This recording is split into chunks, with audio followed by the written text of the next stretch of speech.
তাম সৃষ্টিকুলের মধ্যে আল্লাহর প্রথম এবং প্রিয় সৃষ্টি হচ্ছে আমাদের নবী করিম সাল্লাল্লাহু আলাইহি। আমার নবীর সাথেও কোনো সৃষ্টির তুলনা হয় না, কারণ আল্লাহ তাকে অতুলনীয় করেই সৃষ্টি করেছেন। সুবহানাল্লাহ বলেন। সেই নবীজিকে নিয়ে কিছু কথা বলবো, আশা করি সকলে শেষ পর্যন্ত শুনলে পরে কিছু সবক পাবেন। আল্লাহ তাআলা আমাদের সবাইকে ধৈর্য সহকারে বসার তৌফিক দান করুন। আমিন। আমি কি আলোচনা শুরু করব ইনশাআল্লাহ? দেখুন, আল্লাহ তাআলা সূরা আলে ইমরানের 31 এবং 32 নম্বর আয়াতে আল্লাহ তাআলা বলেছেন, কুল ইন কুনতুম তুহিব্বুনাল্লাহা ফাত্তাবিউনি ইউহিব্বুকুমুল্লাহ ওয়া ইয়াগফির লাকুম যুনুবাকুম আল্লাহু গফুরুর রহিম। আল্লাহ বলছেন, তোমরা কি আল্লাহকে ভালোবাসতে চাও? আপনাকে ভালোবাসতে চান? হে নবী, আপনি বলুন আপনার উম্মতকে, তারা কি আল্লাহকে ভালোবাসতে চায়? আল্লাহকে ভালোবাসতে চাইলে তারা যেন ফাত্তাবিউনি, আপনি নবীর অনুসরণ অনুকম্পা ইত্তেবা তারা করে। তাহলে আল্লাহকে ভালোবাসার শর্ত কি? নবীকে মানা। সবাই বলেন নবীকে মানা। আচ্ছা বলেন তো, আমাদের দেশে তো প্রধান দুইটা দল আছে না? আপনারা দেখছেন বেগম জিয়ারা যখন জেলখানায় নেয় তখন কত পাগল দেখছেন কিনা আপনারা, খাবার নিয়ে ওই ইউর সামনে কান্নাকাটি করতেন যে আমার মাকে কেন নিয়ে গেল। আপনারা দেখছেন কিনা? তাদের সাথে কিন্তু বেগম জিয়ার রক্তের কোনো সম্পর্ক নেই। আপনারা সবাই দেখছেন কিনা? এবং কান্নাকাটি করতো, এগুলো মিডিয়ায় আসতো তখন। আপনারা যারা একটু মিডিয়ার সাথে যত, তারা সবাই জানেন, খবর যারা দেখেছেন, দেখছেন কিনা আপনারা কান্নাকাটি করেছে কিনা? কেন করছে? তার প্রতি তার একটা আলাদা মোহব্বত আছে। মনে রাখবেন, যাকে যে মোহব্বত করে তাকে অনুসরণ করাটা খুব সহজ হয়ে যায়। আর মোহব্বত না করলে যতই করুক অনুসরণে কি আসে না, আন্তরিকতা আসে না। তো এখানে ফাত্তাবিউনির পূর্ব শর্ত হলো আগে মোহব্বত করো। তো আল্লাহ বলছে, যদি আমার নবীকে তোমরা ইত্তেবা করতে পারো তো ওয়াগফির লাকুম যুনুবাকুম, আমি আল্লাহ তাআলা তোমাদের জীবনের সমস্ত গুনাহগুলি মাফ করে দিব। সুবহানাল্লাহ। আল্লাহ বলেন, ফাইন তাওয়াল্লাউ, আর যদি তোমরা মুখ ফিরিয়ে নাও তাহলে মনে রাখবে ফাইন্নাল্লাহা লা ইউহিব্বুল কাফিরিন, আল্লাহ তাআলা অস্বীকারী কোন কাফিরকে আল্লাহ তাআলা পছন্দ করেন না। পরবর্তী আল্লাহ তাআলা সূরা তাওবার 24 নম্বর আয়াতের মধ্যে আল্লাহ তাআলা সেখানে আবার বলেছেন, কুল ইন কানা আবাউকুম ওয়া আবনাউকুম ওয়া ইখওয়ানুকুম ওয়া আজওয়াজুকুম ওয়া আশীরাতুকুম ওয়া আমওয়ালুন ইqtaraftumuha ওয়া তিজারাতুন তাখশাউনা كسادها ومساكن ترضونها أحب إليكم من الله ورسوله إلى آخر الآية। আল্লাহ তাআলা সূরা তাওবা এই 24 নম্বর আয়াতের মধ্যে আল্লাহ তাআলা 8টা বিষয়কে ইনক্লুড করেছেন। এক নম্বর হলো কুল ইন কানা আবাউকুম, তোমাদের পিতামাতা, তোমাদের ভাই বোন, তোমাদের আত্মীয় স্বজন, তোমাদের স্ত্রী, তোমাদের সন্তান, তোমাদের ব্যবসা বাণিজ্য, তোমাদের বাড়ি গাড়ি, তোমাদের অর্থ সম্পদ, এই সব কিছুর থেকে যদি তোমরা আল্লাহ এবং তার রাসূলকে মুহাব্বত না করো, না ভালোবাসো, মনে রাখবা আল্লাহ তাআলা বলেন যে ফাতারাব্বাসু হাত্তা ইয়াতি আল্লাহু বিআমরিহি, মনে রাখবে আল্লাহ তাআলা তোমাদের উপর তার গজব আযব নাজিল করতেই থাকবেন, সেই পর্যন্ত তোমরা ভয় করো। কেন না, আল্লাহু লা ইয়াহদিল কওমাল ফাসিকিন, নিশ্চয় আল্লাহ তাআলা ফাসিকদেরকে পছন্দ করেন না, হেদায়েত দান করেন না। তাহলে সূরা তাওবার থেকে আমরা বুঝতে পারলাম আমাদের নিজের জীবন, পৃথিবীতে আল্লাহ যা দিয়েছেন এই সব কিছুর থেকে আল্লাহকে, নবীকে কি করতে হবে? ভালোবাসতে হবে। ভালোবাসলে কি হবে যদি প্রশ্ন আমরা এইটা করি, এটার উত্তর আল্লাহ তাআলা সূরা মুজাদালার 22 নম্বর আয়াতের মধ্যে আল্লাহ তাআলা দিয়েছেন। একটু ধৈর্য সহকারে শুনতে হবে, আশা করি কিছু সবক আপনারা ইনশাআল্লাহ পেয়ে যাবেন। আল্লাহ তাআলা বলেন, لا تجد قوما يؤمنون بالله واليوم الآخر يوادون من حاد الله ورسوله ولو كانوا آباءهم وأبناءهم وإخوانهم وعشيرتهم أولئك كتب في قلوبهم الإيمان وأيدهم بروح منه ويدخلهم جنات تجري من تحتها الأنهار خالدين فيها। আল্লাহ তাআলা বলেন, আমার বান্দারা রে, যদি তোমরা আমি আল্লাহকে, আমার নবীকে, দিনকে, জাতকে তোমরা মহব্বত করতে পারো, ভালোবাসতে পারো, আমি আল্লাহ তাআলা তোমাদেরকে একটা দুইটা নয়, আমি আল্লাহ তাআলা তোমাদেরকে ৬৬টা পুরস্কার দান করব। নবীরে মহব্বত করলে কয়টা পুরস্কার আল্লাহ তাআলা দিবেন? এক নাম্বার আল্লাহ তাআলা বলেন, এক নাম্বার হলো ওই আয়াতের কিন্তু রিপিটেশন, তোমাদের সন্তান, তোমাদের পিতামাতা, তোমাদের ব্যবসা বাণিজ্য, তোমাদের বাড়ি গাড়ি, নিজের জীবনের চাইতে যারা নবীকে বেশি মহব্বত করবে, আল্লাহ তাআলা বলেন তোমাদেরকে আমি আল্লাহ তাআলা ৬টা নিয়ামত দিব। প্রথমটা হলো উলাইকা কাতাবা ফি কুলুবিহিমুল ঈমান। আল্লাহ বলেন, বান্দারে আমার নবীকে মহব্বত করলে পরে আমি আল্লাহ তাআলা তোমাদের অন্তরের মধ্যে, তোমাদের কলবের মধ্যে আমি আল্লাহ তাআলা ঈমান খোদাই করে দিব, ঈমান লিখে দিব।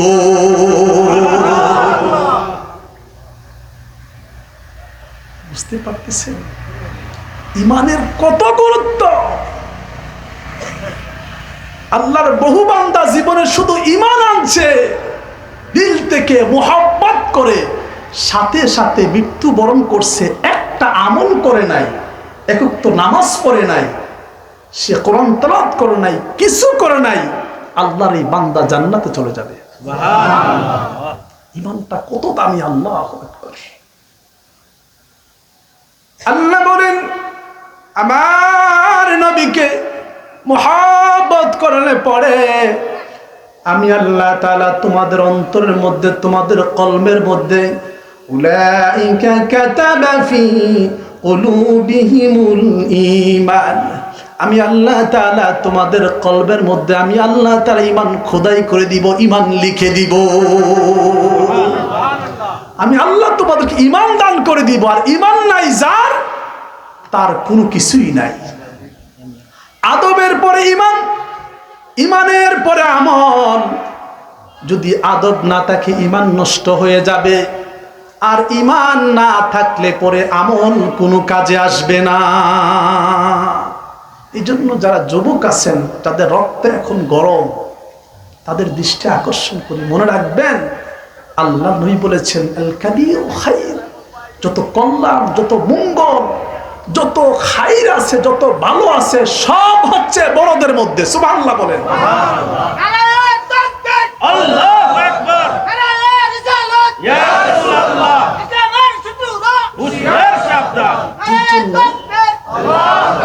আমার বাবারা, মুরব্বীদের সাথে ভুল করো, বেয়াদবি করবেন না, কারণ এটা আল্লাহ সহ্য করেন না। আপনার জীবন ধ্বংস হয়ে যাবে। মুরব্বীরা অন্যায় করলো, একটু চুপ থাকবেন, প্রয়োজনে আরেকজন মুরব্বী দিয়ে সংশোধন করাবেন। আল্লাহ তাআলা বলেন, ২ নাম্বার নিয়ামত হলো আমার বন্ধুকে যারা মুহাব্বত করবে, যারা ভালোবাসবে, আল্লাহ বলেন তাদের ২ নাম্বার পুরস্কার হলো, আল্লাহ তাআলা বলেন, বান্দারে ২ নাম্বার পুরস্কার হলো আইয়াদাহুম বিরূহিন মিন। আল্লাহ বলেন, বান্দারে তোমাদের মধ্যে যারা আমার নবীকে মুহাব্বত করবে, ভালোবাসবে, আমি আল্লাহ তাআলা তোমাদেরকে কখনো একা ছেড়ে দিব না। বিপদে আপদে মুসিবতে যত বড় বিপদ আসুক না কেন, যত বড় ঝড় ঝাপটা আসুক না কেন, আমি আল্লাহ তাআলা তোমাদেরকে একা ছেড়ে দিব না, বরং ও আইয়াদাহুম বিরূহিম মিনহু, আমি আল্লাহ তাআলা তোমাদেরকে অদৃশ্যভাবে কুদরতিভাবে ফেরেশতা দ্বারা আমি আল্লাহ তাআলা তোমাদেরকে সাহায্য করব। করেছেন কিনা?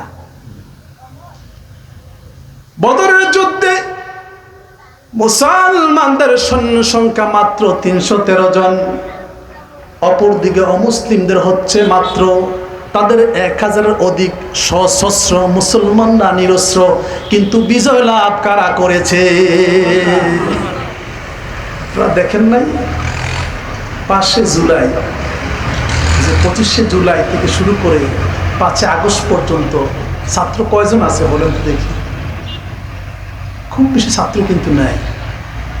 তারপরে ক্ষমতা, প্রচুর ক্ষমতা থাকার পরও টিকতে পারে নাই। করে দিয়েছেন কে? আল্লাহ। কে করে দিয়েছেন? আল্লাহ। সুতরাং অহংকার করার কিছু নেই। মনে রাখবেন, ক্ষমতা পাওয়ার পরে আল্লাহ কোরআনে বলছে সেজদায় লুটিয়ে পড়ো, আল্লাহর শুকরিয়া আদায় করো। ক্ষমতা পাওয়ার পর অহংকারী হয়ে যাবে না, তাহলে আল্লাহ তাআলা আবার দুমড়ে মুচড়ে ধ্বংস করে দিবে। সম্মানিত সুধী, আল্লাহ তাআলা দেখুন উহুদের ময়দানে ওয়াক্কাস ইবনে ইহসান রাদিয়াল্লাহু তাআলা আনহু বলতেছেন, আল্লাহর নবীর কাছে গিয়ে বল, নবীজি গো, আমার কাছে কোনো অস্ত্র কিছুই তো নাই, ওগো নবীজি, আমি যুদ্ধ করব, আমাকে একটা তরবারির ব্যবস্থা করে দেন। যদি আমি একা ময়দানে নামি, তাহলে কয়েকশো কাফের আমার সামনে আল্লাহর রহমতে দাঁড়াতে পারবে না। সেনাপতি ছিলেন তো খুব। আল্লাহ নবী বলল, কিছুই তো নাই, তোমার আমি কি দিমু? কিছু খুঁজে পাও কিনা নিয়ে আসো। বুখারী মুসলিমের হাদিস। সামনে গেলেন, তিনি গিয়ে একটা ওই যে খেজুরের শুকনো একটা চিকন কাঠ পাইলেন, ডাল পাইলেন। ইয়া রাসূলুল্লাহ, কিচ্ছু পাইনি, এটা পাইছি। আল্লাহ নবী এটা ওনার ওই তরবারির যে খুলুসটা থাকে ওটার ভিতরে ঢুকিয়ে দিলেন, যাও। তিনি ভাবলেন যে একটা ডালা দিছে আল্লাহ নবী, হয়তো শহীদ হব, আল্লাহ নবী দিছে, কোনো কথা নাই, যাই। উনি আগে যাওয়ার পরে কাফেররা মনে করলো যে এই তো একটা এরে মারতে পারলে একাই 100 জনের কাজ হয়ে যাবে। ওনার সামনে মোটামুটি 50-60 জন দৌড়াইছে ওনাকে মারার জন্য। তিনি ভাবলেন যে যেহেতু সামনে লোক চলে আসছে, তাহলে তো শাহাদাত বরণ করবই, যেহেতু মরব তাইলে কিছু মাইরেই মরি। উনি আল্লাহ নবী যে ডাল দিছিলেন খেজুরের ডালটা বের করলেন। ওয়াক্কাস ইবনে ইহসান রাদিয়াল্লাহু তাআলা আনহু বললেন, আমি এই খেজুরের মরা ডালটা যখন বের করলাম, এই মরা ডালটা বের করে আমি দেখলাম মদিনার সব চাইতে দামি তরবারিটা আমার হাতে আল্লাহ তাআলা দিয়ে দিয়েছে। ওয়াক্কাস ইবনে ইহসান রাদিয়াল্লাহু তাআলা আনহু বললেন, আমার সামনে আর কোনো কাফেররা টিকতে পারল না, কিন্তু আল্লাহর নবীর পরিপূর্ণ অনুসরণ না করার কারণে কিছু সাহাবীকে আল্লাহর নবী বলেছিলেন, এই সুড়ঙ্গের মধ্যে তোমরা থাকবা, কখনো এই সুড়ঙ্গ ছেড়ে দিবা না। আল্লাহর নবীর পরিপূর্ণ কমান্ড না মানার কারণে মুসলমানরা সাময়িক তারা বাধাগ্রস্ত হয়েছিল, পরক্ষণে আল্লাহ তাআলা তাদেরকে বিজয় দান করেছিলেন। আল্লাহ কি বলছে, ঈমান যদি থাকে তাহলে আমি আল্লাহ তাআলা তোমাদেরকে বিপদে একা ছেড়ে দিব না, বহু জান আমি আল্লাহ তাআলা তোমাদেরকে অদৃশ্য শক্তি দ্বারা সাহায্য করব। খাজা গরিবে নওয়াজ, যার হাতে 1 2 জন নয়, প্রায় 90 লক্ষের অধিক মুসলমান হয়েছিলেন। শ্রী শ্রী রুদ্রবের ছেলে পৃথ্বীরায় সেনাবাহিনী পাঠাইলো, র্যাব পাঠাইলো, বিডিআর পাঠাইলো, পুলিশ পাঠাইলো, কোনো বাহিনী যখন কাজ হয় না, এরপরে ভারত মাস্তান সন্ত্রাস শ্রী শ্রী অজয় পালকে পাঠাইনো যাও, যদি তুমি এই দরবেশকে মারতে পারো, জিন্দা আর মৃত হোক আমার কাছে আনতে পারো, আজমিরের যত মামলা আছে 200-300 খুন সবগুলি মাফ করে দিব, আর আজমিরের গভর্নর তোমাকে বানিয়ে দিব। শ্রী শ্রী অজয় পাল বললেন, এটা তো ওয়ান টাইমের কাজ, যাইতেছি 10 মিনিট সময় দেন, এখনই যে দেখবেন ধরে নিয়ে আসবো। আল্লাহর ওলি মুরাকাবায় বসে আছেন নিচের দিকে। আল্লাহর ওলির সামনে যখন আসলেন, বিশাল বড় আকৃতির ভয়ানক লোক আল্লাহর ওলির সামনে এসে দাঁড়িয়ে গেলেন। মনে রাখবেন, ওলি এবং আউলিয়া শব্দটা আল্লাহ তাআলা একবার দুইবার নয়, কোরআনুল কারীমে আল্লাহ তাআলা ওলি শব্দটা বহু বচন 22টা সূরার মধ্যে আল্লাহ তাআলা 44 বার আল্লাহ তাআলা বলেছেন। মোট ওলি এবং আউলিয়া শব্দটি আল্লাহ তাআলা 44টা সূরার ভিতরে আল্লাহ তাআলা একবার দুইবার নয়, মোট 86 বার আল্লাহ তাআলা ব্যবহার করেছে।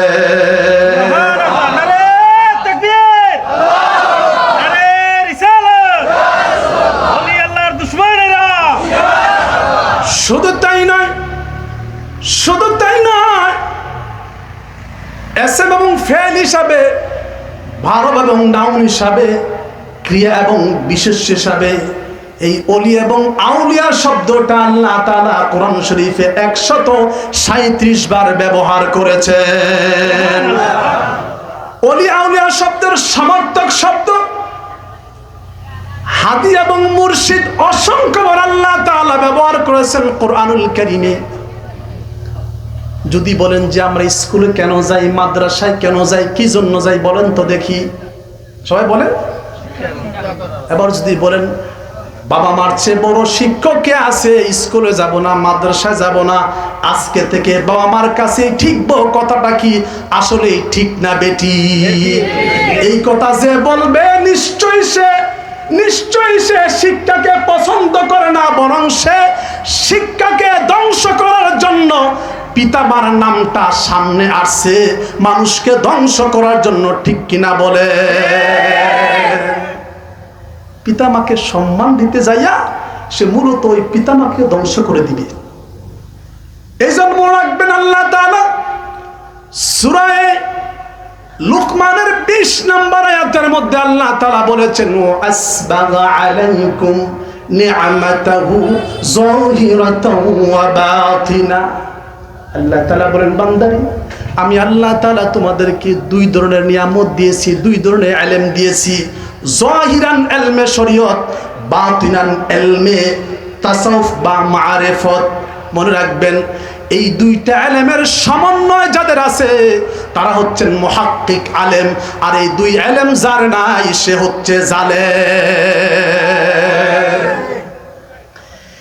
এই আয়াতের ব্যাখ্যা করতে যে 1400 শতাব্দীর মুজাদ্দিদ মোল্লা আলী রাহিমাহুল্লাহ মিরকাতুল মাফাতি শরে বুখারীর ভিতরে প্রথম খণ্ডের 335 নম্বর পৃষ্ঠার মধ্যে তিনি বলেছেন, মান তাফাক্কাহা, ইমাম মালিক রাহিমাহুল্লাহ তিনিও বলেছেন, মান তাফাক্কাহা ওয়া লাম ইয়াতাসাওয়াফ ফাকাদ তাফাসাদ। যে ব্যক্তি ইলমে শরীয়ত অর্জন করলো কিন্তু ইলমে তাসাউফ অর্জন করলো না, সে হচ্ছে ফাসিক। আর ফাসিক ব্যক্তির পিছনে নামাজ পড়া জায়েজ নাই। তিনি আরো বলেন, ওমান তাফাক্কাহা ওমান তাসাওয়াফা ওয়া লাম ইয়াতাফাক্কাহ ফাকাদ তাজান্দাক। আর যে ব্যক্তি ইলমে তাসাউফ অর্জন করলো কিন্তু ইলমে শরীয়ত অর্জন করলো না, ওই ব্যক্তি হচ্ছে জিন্দিক, মানে নাস্তিক, মানে কাফের।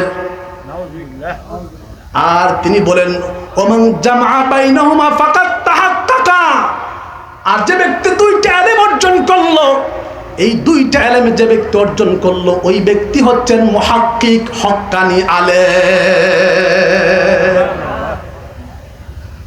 পৃথিবী টিকিয়ে রেখেছে মূলত পাহাড়।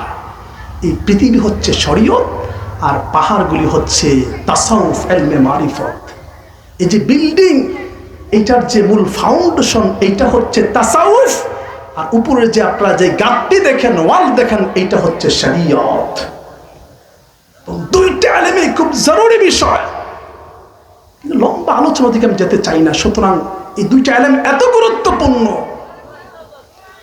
সূরা ফাতিহার মধ্যে আমরা যখন বলি ইহদিনাস সিরাতাল মুস্তাকিম, যখন আমরা বলি আল্লাহ আমাদেরকে তুমি সরল সঠিক জান্নাতের পথ দেখাও, আল্লাহ তারপরে কি বলেন? সিরাতাল কুরআন ওয়াল হাদিস, এরকম বলছেন নাকি? কি বলছেন? পরে আয়াতটা কি বলেন সবাই? ইহদিনাস সিরাতাল মুস্তাকিম, তারপর আয়াত কি? আল্লাহ জানে বান্দা বাংলা ভাষাভাষীর মানুষ হয়েও অনেক সময় বাংলা কবিতার অর্থ বোঝে না। কবি নজরুলের তার বিভিন্ন রকম তার কবিতার ভেদ বোঝে না, কবি নজরুলের বিভিন্ন কবিতার অর্থ বোঝে না। বাংলাতে অনেকেই ফেল করে, ডিগ্রিতে অনার্সে অনেক লোক বাংলায় ফেল করে, ইংরেজিতে ঠিকই পাস করে ফেলে। বাংলা ভাষার মানুষ হয়ে কবি নজরুল আর রবীন্দ্রনাথের কবিতার অর্থ বোঝে না, তাহলে আল্লাহর ভাষা সহজে যে বুঝবে না, আল্লাহ এটা ভালো করে জান। এই জন্য আল্লাহ তাআলা বলেন, বান্দা তুমি একটু বিবেকটা খাটাও। তুমি যদি ভালো রাজনীতিবিদ হতে চাও তাহলে তুমি ভালো রাজনীতিবিদকে ফলো করো। সিলেট রূপকার সাইফুর রহমানকে ফলো করো, এস.এম. কিবরিয়াকে ফলো করো, ইলিয়াস সাহেবকে ফলো করো, তুমি রাজনীতি শিখতে পারবা। ভালো মেম্বার হতে চাও, পূর্বের মেম্বারদেরকে ফলো করো। ভালো ব্যবসায়ী হতে চাও তো পূর্বের ব্যবসায়ীদেরকে ফলো করো। ভালো স্কুল তৈরি করতে চাও তাহলে আইডিয়াল স্কুলকে ফলো করো। ভালো মাদ্রাসা তৈরি করতে চাও দারুন নাজার সিদ্দিয়া কাবিল মাদ্রাসাকে ফলো করো। আল্লাহ বলেন, বান্দারে সিরাতাল্লাযীনা আন'আমতা আলাইহিম, বান্দারে তুমি আমার কাছে জান্নাতের পথ খুঁজে মনে রাখবা। সিরাতাল্লাযীনা আন'আমতা আলাইহিম, তুমি তাদের পথে চলো, তাদের পথে চললেই তুমি জান্নাতের পথ পেয়ে যাবা। কাদের পথ? আল্লাহ বলেন আন'আমতা আলাইহিম, যাদেরকে আমি আল্লাহ তাআলা অনুগ্রহ, অনুকম্পা, মায়া করেছি, দয়া করেছি, মুহাব্বত করেছি, আমার নিয়ামত দিয়েছি। আল্লাহকে বললাম যে আল্লাহ কাদেরকে নিয়ামত দিয়েছো? আল্লাহ বলেন, বান্দারে সূরা নিসার 69 নম্বর আয়াতটা একটু পড়ে দেখো। আল্লাহ বলেন, আন'আমাল্লাহু আলাইহিম মিনান নাবিয়্যিনা ওয়াস-সিদ্দিকিনা ওয়াশ-শুহাদা'i ওয়াস-সালিহিন। আল্লাহ বলেন, বান্দারে আমি 4 শ্রেণীর মানুষকে, মহান মানুষদেরকে আমি আল্লাহ তাআলা নিয়ামত দিয়েছি। 1 নাম্বার হলো যারা নবীগণ, নবীদের দরজা এখন বন্ধ হয়ে গিয়েছে। 2 নাম্বার হলো সিদ্দিকিন ওয়াশ-শুহাদা ওয়াস-সালিহিন। এই 3 গুণে গুণান্বিত ব্যক্তিকে কোরআনের ভাষায় বলে ওলি এবং আউলিয়া, ফার্সি ভাষায় বলে পীর, কোরআনের ভাষায় আরো বলে হাদি বলে, মুর্শিদ বলে। তাহলে সিদ্দিকিন, শুহাদা, সালিহিন, আল্লাহর ওলিগণ জিহাদ করবে, ইলমের মার্কাজ হবে তাদের কাছে, এবং তারা সৎ হবে, সত্যবাদী হবে। এই 3 গুণের ব্যক্তিকে বলা হয় ওলি এবং আউলিয়া। মনে রাখবেন, বাংলাদেশে যেরকম ভালো ভালো কোম্পানি আছে, এরকম খারাপ কোম্পানি আছে কিনা বলেন? এরকম যেরকম আল্লাহর ওলি আছে, আবার বন্ধ ওলি আছে কিনা বলেন? আছে না? কারণ এটা সহজ তো, মুসলমান ধোঁকা দেওয়া খুব সহজ। এই জন্য মনে রাখবেন, ওলিদের কিছু গুণ আছে। ওলি হতে গেলে আগে আপনাকে আলেম অর্জন করতে হবে, আলেম হতে হবে। আলেম হওয়ার পরে ওলি হওয়া যায়, আর না হয় আবেদ হওয়া যায়, ওলি হওয়া যায় না। মনে রাখবেন, যাকে তাকে দেখলেই কিন্তু আবার পীর বলা যাবে না। আগে দেখতে হবে তার অতীত ইতিহাস কি। সম্মানিত শুনি, যে কথা বলতেছিলাম, খাজা গরিবে নওয়াজের সামনে শ্রী শ্রী অজয় পাল বিশাল বড় সন্ত্রাস আসলো, ওনার সামনে এসে দাঁড়িয়ে আছে, কথা বলতে পারে না। আল্লাহর ওলি ঠিক নিচের দিকে তাকিয়ে আছে, বলল, শ্রী শ্রী অজয় পাল কিসলে আয়ে বাতাও। আরে অজয় পাল কি জন্য আসছস, কথা কস না কে? বিশাল বড় সন্ত্রাস। হুজুর আমি আপনার কাছে আসছি বায়াত হয়ে মুসলমান হওয়ার জন্য। হুজুর কিন্তু তাকাই না এখন, হুজুর এমনি আছে, কবি মোরাকাবায় আছেন। তারা এসে বলতেছে শ্রী শ্রী অজয় পাল কিসলে আয়া বাতাও।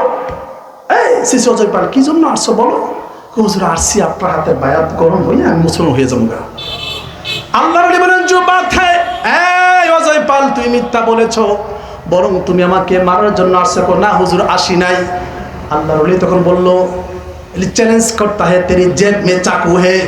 আমি খাজা গরিবে নওয়াজ তোমার সাথে চ্যালেঞ্জ করছি, তুমি আমাকে মারার জন্য আসছো এবং তোমার পকেটের মধ্যে ছুরি এবং চাকু রয়েছে, অস্ত্র রয়েছে। বলল হুজুর সঠিক বলেছেন, হুজুর মাপ চাই, ভুল হয়ে গেছে, হুজুর ভুল হয়ে গেছে, সত্যি আসছিলাম আপনাকে মারার জন্য, আমি ক্ষমা চাই, আমাকে আপনি ক্ষমা করে দেন।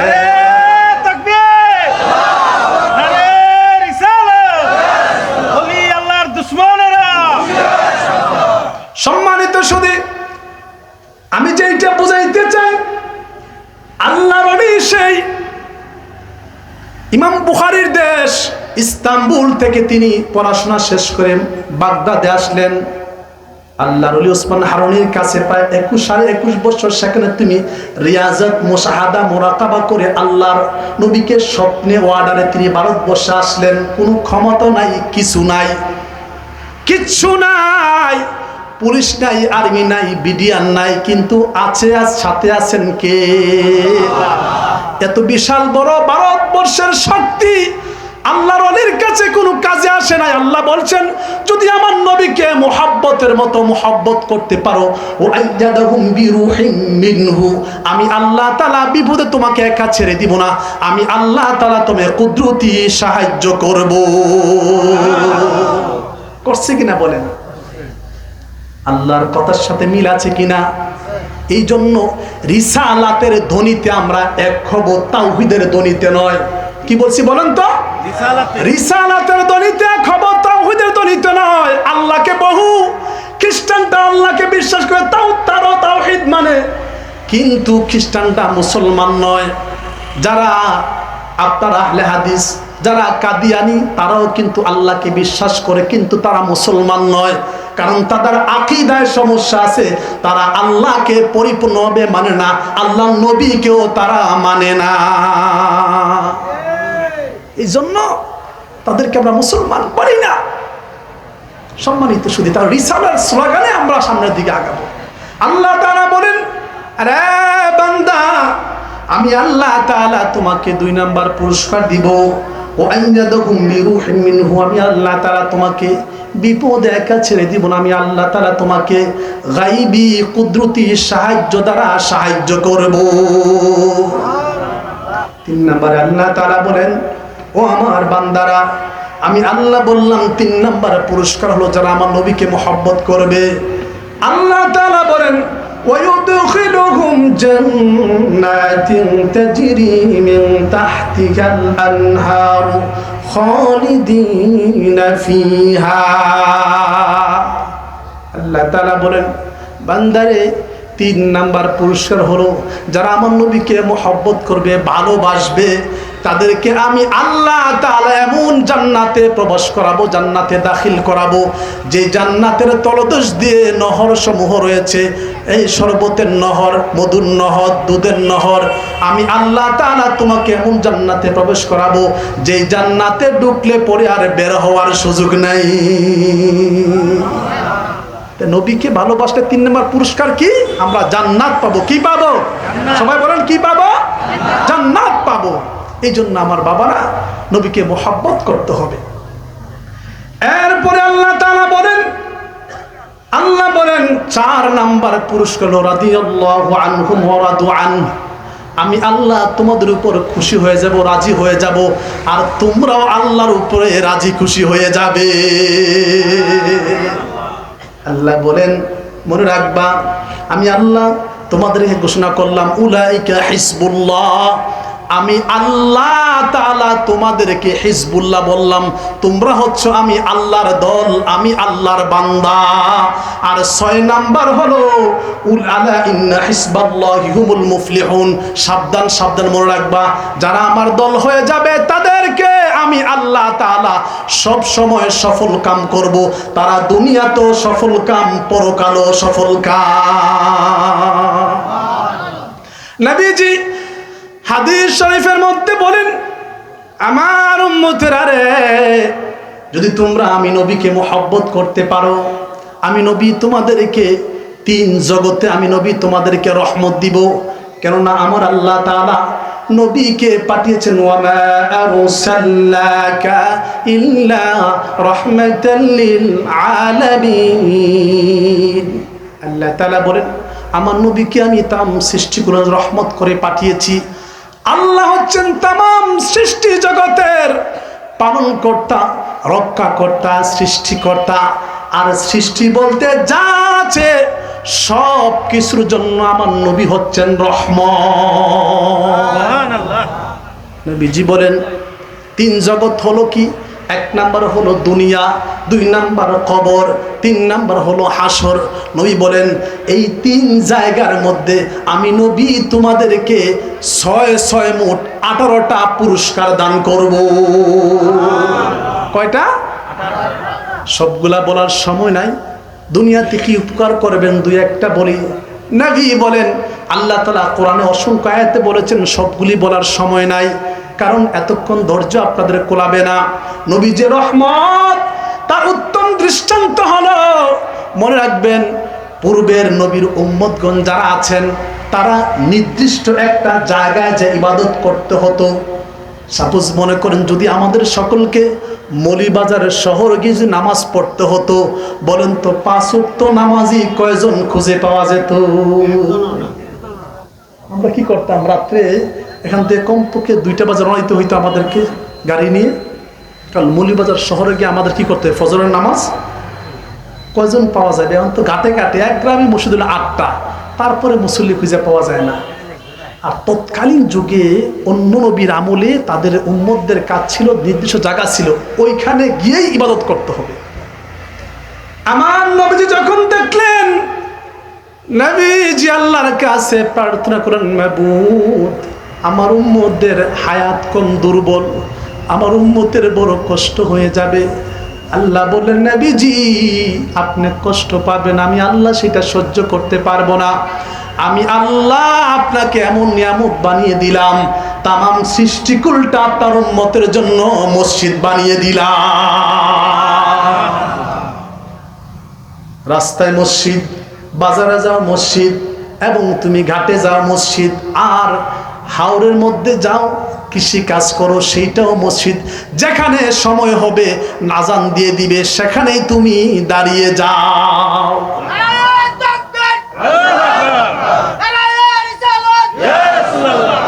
নবীজি চাচ্ছিলেন যাতে আল্লাহ তাআলা একটু কাছে কাছে করে দেন, কিন্তু আল্লাহ এমন করে দিলেন যে পুরোটা জমিনে আল্লাহ মসজিদ বানিয়ে দিলেন। বলেন সুবহানাল্লাহ।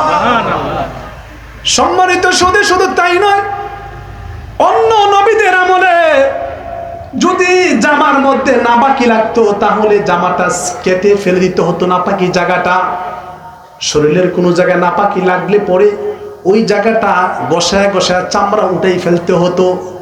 কিন্তু আল্লাহ তাআলা দেখলেন যে না, আমার আল্লাহ নবী দেখলেন যে আমার উম্মতের জন্য কষ্ট হয়ে যাবে। নবী বলে, আল্লাহ তুমি তো বলেছো মা আরসালনাকা ইল্লা রাহমাতাল লিল আলামিন। নবীজি আল্লাহর কাছে যখন প্রার্থনা করে, আল্লাহ তাআলা বলেন, নবীজি আপনার কষ্ট আমি বুঝি, আপনি মায়ার নবী, দয়ার নবী, উম্মতের কান্ডারি, আপনার উম্মতের জন্য আমি আল্লাহ তাআলা সহজ করে দিলাম। যদি পুরা জামাটাও নষ্ট হয়ে যায়, ধুইলে পরে তারা আবার নামাজ পড়তে পারবে, পবিত্র হয়ে যাবে। নবীর জন্য যে আমরা কত নিয়ামত পেয়েছি, আল্লাহু আকবার। শুধু তাই নয়, ঈসা আলাইহিস সালাম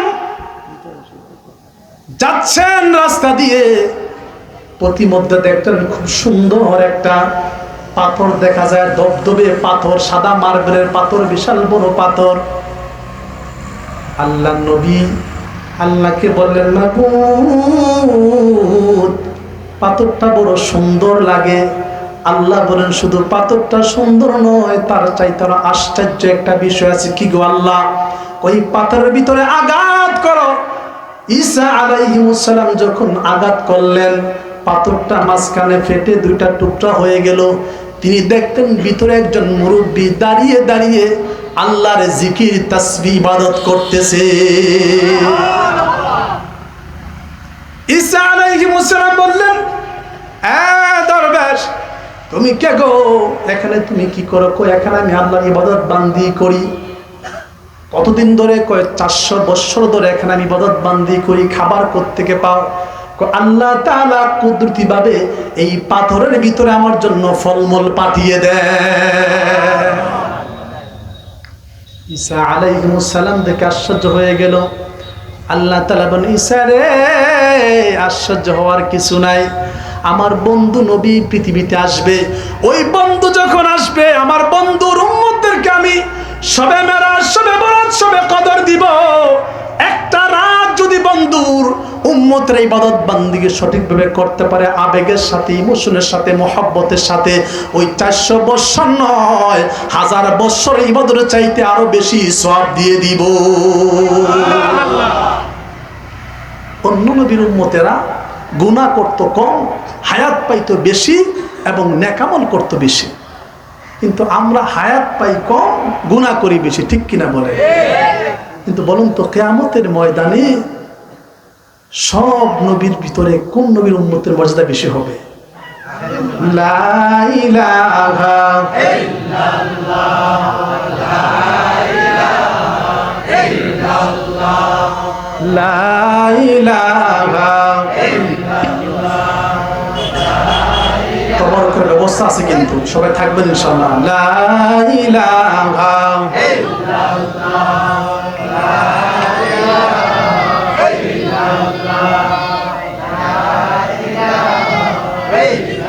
আপনারা কি বিরক্ত হচ্ছেন? আমি কিন্তু খুবই ক্লান্ত আসলে। এই যে আপনাদের এখান থেকে চলে যাবো আবার ঢাকাতে, ঢাকা থেকে আবার ঠাকুরগাঁও, ওখানে 19 এবং 20 তারিখ প্রোগ্রাম। ওখান থেকে এসে আবার প্লেনে এসে আবার জমা পড়াইতে হবে। মানে কন্টিনিউয়াসলি প্রোগ্রাম। এত ক্লান্ত, কথা বলতে কষ্ট, আপনি নিশ্চয়ই বুঝতে পারছেন। তারপরও এলাকা তো, এলাকার মানুষ এখানে না আসলে এটা আমার মনে হয় অন্যায় হয়ে যাবে। অনেকেই দাওয়াত করেছেন আমাকে, বাট সময় দেন না। আপনারা যদি হঠাৎ করে ফোন দিয়ে বলেন যে হুজুর আসতে হবে, আমি কি করে আসবো? দাওয়াত তো অনেক আগেই নেওয়া হয়ে যায়। এবং অনেকে দাওয়াত দেন, দাওয়াত দিয়ে 2-1 দিন পরে আবার বক্তা দাওয়াত দিয়ে দেন। আমাকে সময় দেন না। আমি তো ছোট একটা মানুষ। আমার প্রায় 8-10 হাজার মুসল্লি মসজিদে নামাজ পড়ে, 200 মুসল্লি দাওয়াত দিলে আর আমার দাওয়াত লাগে বলেন? এই জন্য এই বছর জুরি থানায় 3টা প্রোগ্রাম রাখছি। এটা সর্বশেষ প্রোগ্রাম এইটাই, যার জন্য আমি আপনাদের সাথে ক্ষমা প্রার্থী। অনেকে চেয়েছেন কিন্তু আসতে পারি নাই। সম্মানিত শুধু খুব অল্প সময় কথা বলবো। আর এই জন্য আল্লাহর নবী আমাদের জন্য বিশেষ বড় রহমত কিনা বলেন? এরকম অসংখ্য রহমত আছে যেগুলি বলে শেষ করা যাবে না। এই পৃথিবীতে আল্লাহর নবী আল্লাহর পক্ষ থেকে আমাদের জন্য, শুধু আমাদের জন্য নয়, তামাম সৃষ্টিকুলের জন্য নবী রহমত।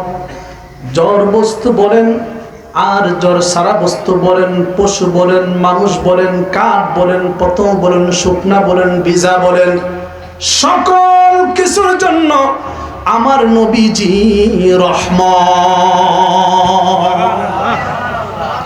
আল্লাহর নবী মক্কা থেকে হিজরত করে যখন মদিনায় গেলেন, মদিনায় যাওয়ার পরে আল্লাহর নবীর এই পৃথিবীর হায়াত যখন প্রায় 57-58 বছর হয়ে গেছে, আল্লাহর নবী সাহাবীদেরকে বলতেছিলেন, আমার সাহাবীরা রে, বুখারী মুসলিমের হাদিস, সাহাবীরা রে, আজ থেকে 30-40 বছর আগে মক্কার কোন কোন পাথরটা আমি নবীকে সালাম দিয়েছিল, আমি নবীকে সম্মান করেছিল, আমি নবী আজও জানি পাথরটা কোথায় আছে, কোন জায়গায় আছে।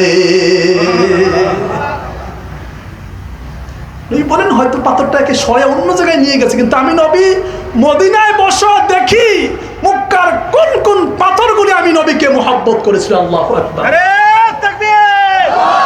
শুধু তাই নয়, বুখারীর হাদিস, আল্লাহর নবী হযরতে আবু বকর, ওমর, আলী, উসমানকে নিয়ে উহুদ পাহাড়ে যখন উঠছিলেন, সাহাবীদেরকে বলেন, সাহাবীরা আরে এটা কি বলো দেখি। বললাম নবী এটা তো একটা পাহাড়। ওইটা শুধু পাহাড় নয়, এই যে হাজা উহুদুন জাবালুন ইউহিব্বুনা ওয়া নুহিব্বুহু, এই যে উহুদ পাহাড়টা আমি নবীকে মুহাব্বত করে, আমি নবীও উহুদ পাহাড়কে মুহাব্বত করি। এই হাদিসকে কেন্দ্র করে বিভিন্ন মানুষ পরীক্ষা করছিলেন যে আল্লাহর নবী কেন বললেন যে উহুদ পাহাড় আমাকে মুহাব্বত করে, উহুদ পাহাড়কে আমি নবী মুহাব্বত করি। এরপরে স্যাটেলাইটের মাধ্যমে দেখলেন উহুদ পাহাড়ের উপরটা মিম হা মিম দাল মুহাম্মদ, এই যে মুহাম্মদ নাম লিখতে যেরকম ঠিক উপর থেকে উহুদ পাহাড়টা ঠিক ওই রকমই দেখা যায়। শুধু তাই নয়, আল্লাহর নবী মসজিদে নববীতে আল্লাহর নবী, সেই যে আল্লাহর নবী খুতবা দিতেন, একটা খেজুর গাছের একটা শুকনা কাঠ ছিল যার নাম ছিল উস্তুনে হান্নানা। সাহাবীরা আল্লাহর নবীর জন্য যখন মিম্বার যখন বানাইলেন, ওই উস্তুনে হান্নানাটাকে সাথে রেখে দিলেন, কারণ আল্লাহর নবীর শরীর মুবারকের সাথে এটার সম্পর্ক ছিল। এই জন্য সাহাবীরা কি পরিমাণ সম্মান করতেন। আল্লাহর নবীর শরীর মুবারকের সাথে উস্তুনে হান্নানা শুকনা খেজুর গাছের কাঠ লাগার কারণে এই কাঠটাকেও সাহাবীরা সম্মান করতেন, পাশে সুন্দর করে রেখে দিলেন। আল্লাহর নবী জুমার খুতবা যখন দিচ্ছিলেন, বুখারী মুসলিমের হাদিস, আল্লাহর নবী শুনতে পেলেন কে যেন জোরে জোরে বড় করুণ সুরে কান্না করতেছে। সাহাবীরা শুনতে লাগলেন, সাহাবীরা স্তব্ধ হয়ে গেল, কে কান্না করে। আল্লাহর নবী মিম্বর থেকে উঠে গিয়ে ওই উস্তুনে হান্নানার মধ্যে যখন হাত বুলিয়ে দিলেন, উস্তুনে হান্নানা খেজুর গাছের শুকনা কাঠের কান্না বন্ধ হয়ে গেল। মনে রাখবেন, আল্লাহর নবী যদি এই কাঠের ভিতরে হাত মোবারক রাখেন, ওই কাঠের জবান আল্লাহ তাআলা দিয়ে দেন, কাঠেরও আল্লাহ তাআলা জবান করে দেন। সুবহানাল্লাহ। নবীজি সাহাবীদেরকে বলেন, সাহাবীরা রে, তোমরা কি জানো এই উস্তুনে হান্নানা কেন কান্না করছিল? আমি নবীর বিরহে সে কান্না করছি, দীর্ঘদিন ধরে সে আমার পাশেই ছিল। তোমরা মিম্বর বানানোর কারণে আমি মিম্বরে খুতবা দিচ্ছিলাম, এই উস্তুনে হান্নানা এটা সহ্য করতে পারছিল না।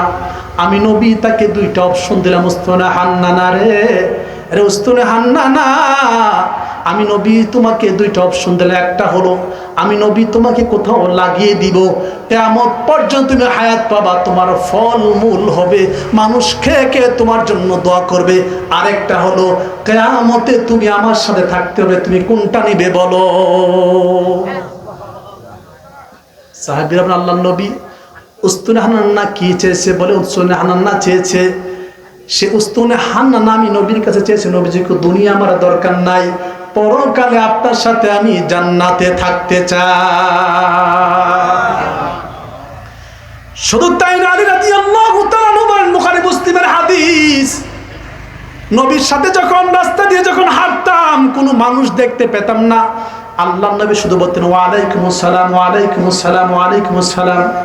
আমরা বলতাম ইয়া রাসূলুল্লাহ, ইয়া হাবিবাল্লাহ, নবীজি গো, কোনো মানুষ কাউকে তো দেখি না, আপনি শুধু ওয়া আলাইকুমুস সালাম কেন বলতেছেন? আল্লাহ নবী বলেন, আলী রে আলী, তুমি জানো না যতগুলি পাথর দেখো আর গাছ দেখো, ওই পাথরগুলি গাছগুলি আমি নবীকে সালাম দিতেই থাকে। আমার নবী সবার জন্য রহমত। এরকম অসংখ্য রহমত আল্লাহ তাআলা নবীর মাধ্যমে আমাদেরকে দিয়েছেন। দুনিয়ার কথা বললাম, পরকালে কবরে যখন যাবেন, কবরে প্রশ্ন করা হবে কয়টা? কি কি করা হবে? মার রাব্বুকা ওয়া মা দীনুকা ওয়া মান নাবিয়ুকা, তিনটা প্রশ্ন করা হবে। কিন্তু বুখারীতে এসেছে আল্লাহ নবী বলেন যে কবরে শুধুমাত্র একটি প্রশ্ন করা হবে। বুখারীতে কয়টা প্রশ্ন আসছে? একটি প্রশ্ন আসবে বুখারীতে এসেছে। আবু দাউদ, তিরমিজি, ইবনে মাজাহ থেকে শুরু করে মুসলিম শরীফ থেকে শুরু করে সমস্ত হাদিস গ্রন্থ মিলিয়ে 3টা প্রশ্নের কথা বলা হয়েছে, কিন্তু বুখারী শরীফের মধ্যে শুধুমাত্র একটি প্রশ্নের কথা বলা হয়েছে। সেই প্রশ্নটা বলা হবে ওমা কুনতা তাকুলু হাদার রাজুলুল্লাযী বুইসা ফীকুম। আরে আল্লাহর বান্দা, এই যে তোমার সামনে মা কুনতা তাকুলু, তুমি কি বলতা, তুমি কোন ধারণা করতা, কেমন তোমার অন্তরে কেমন মহব্বত ছিল, কেমন ধারণা ছিল।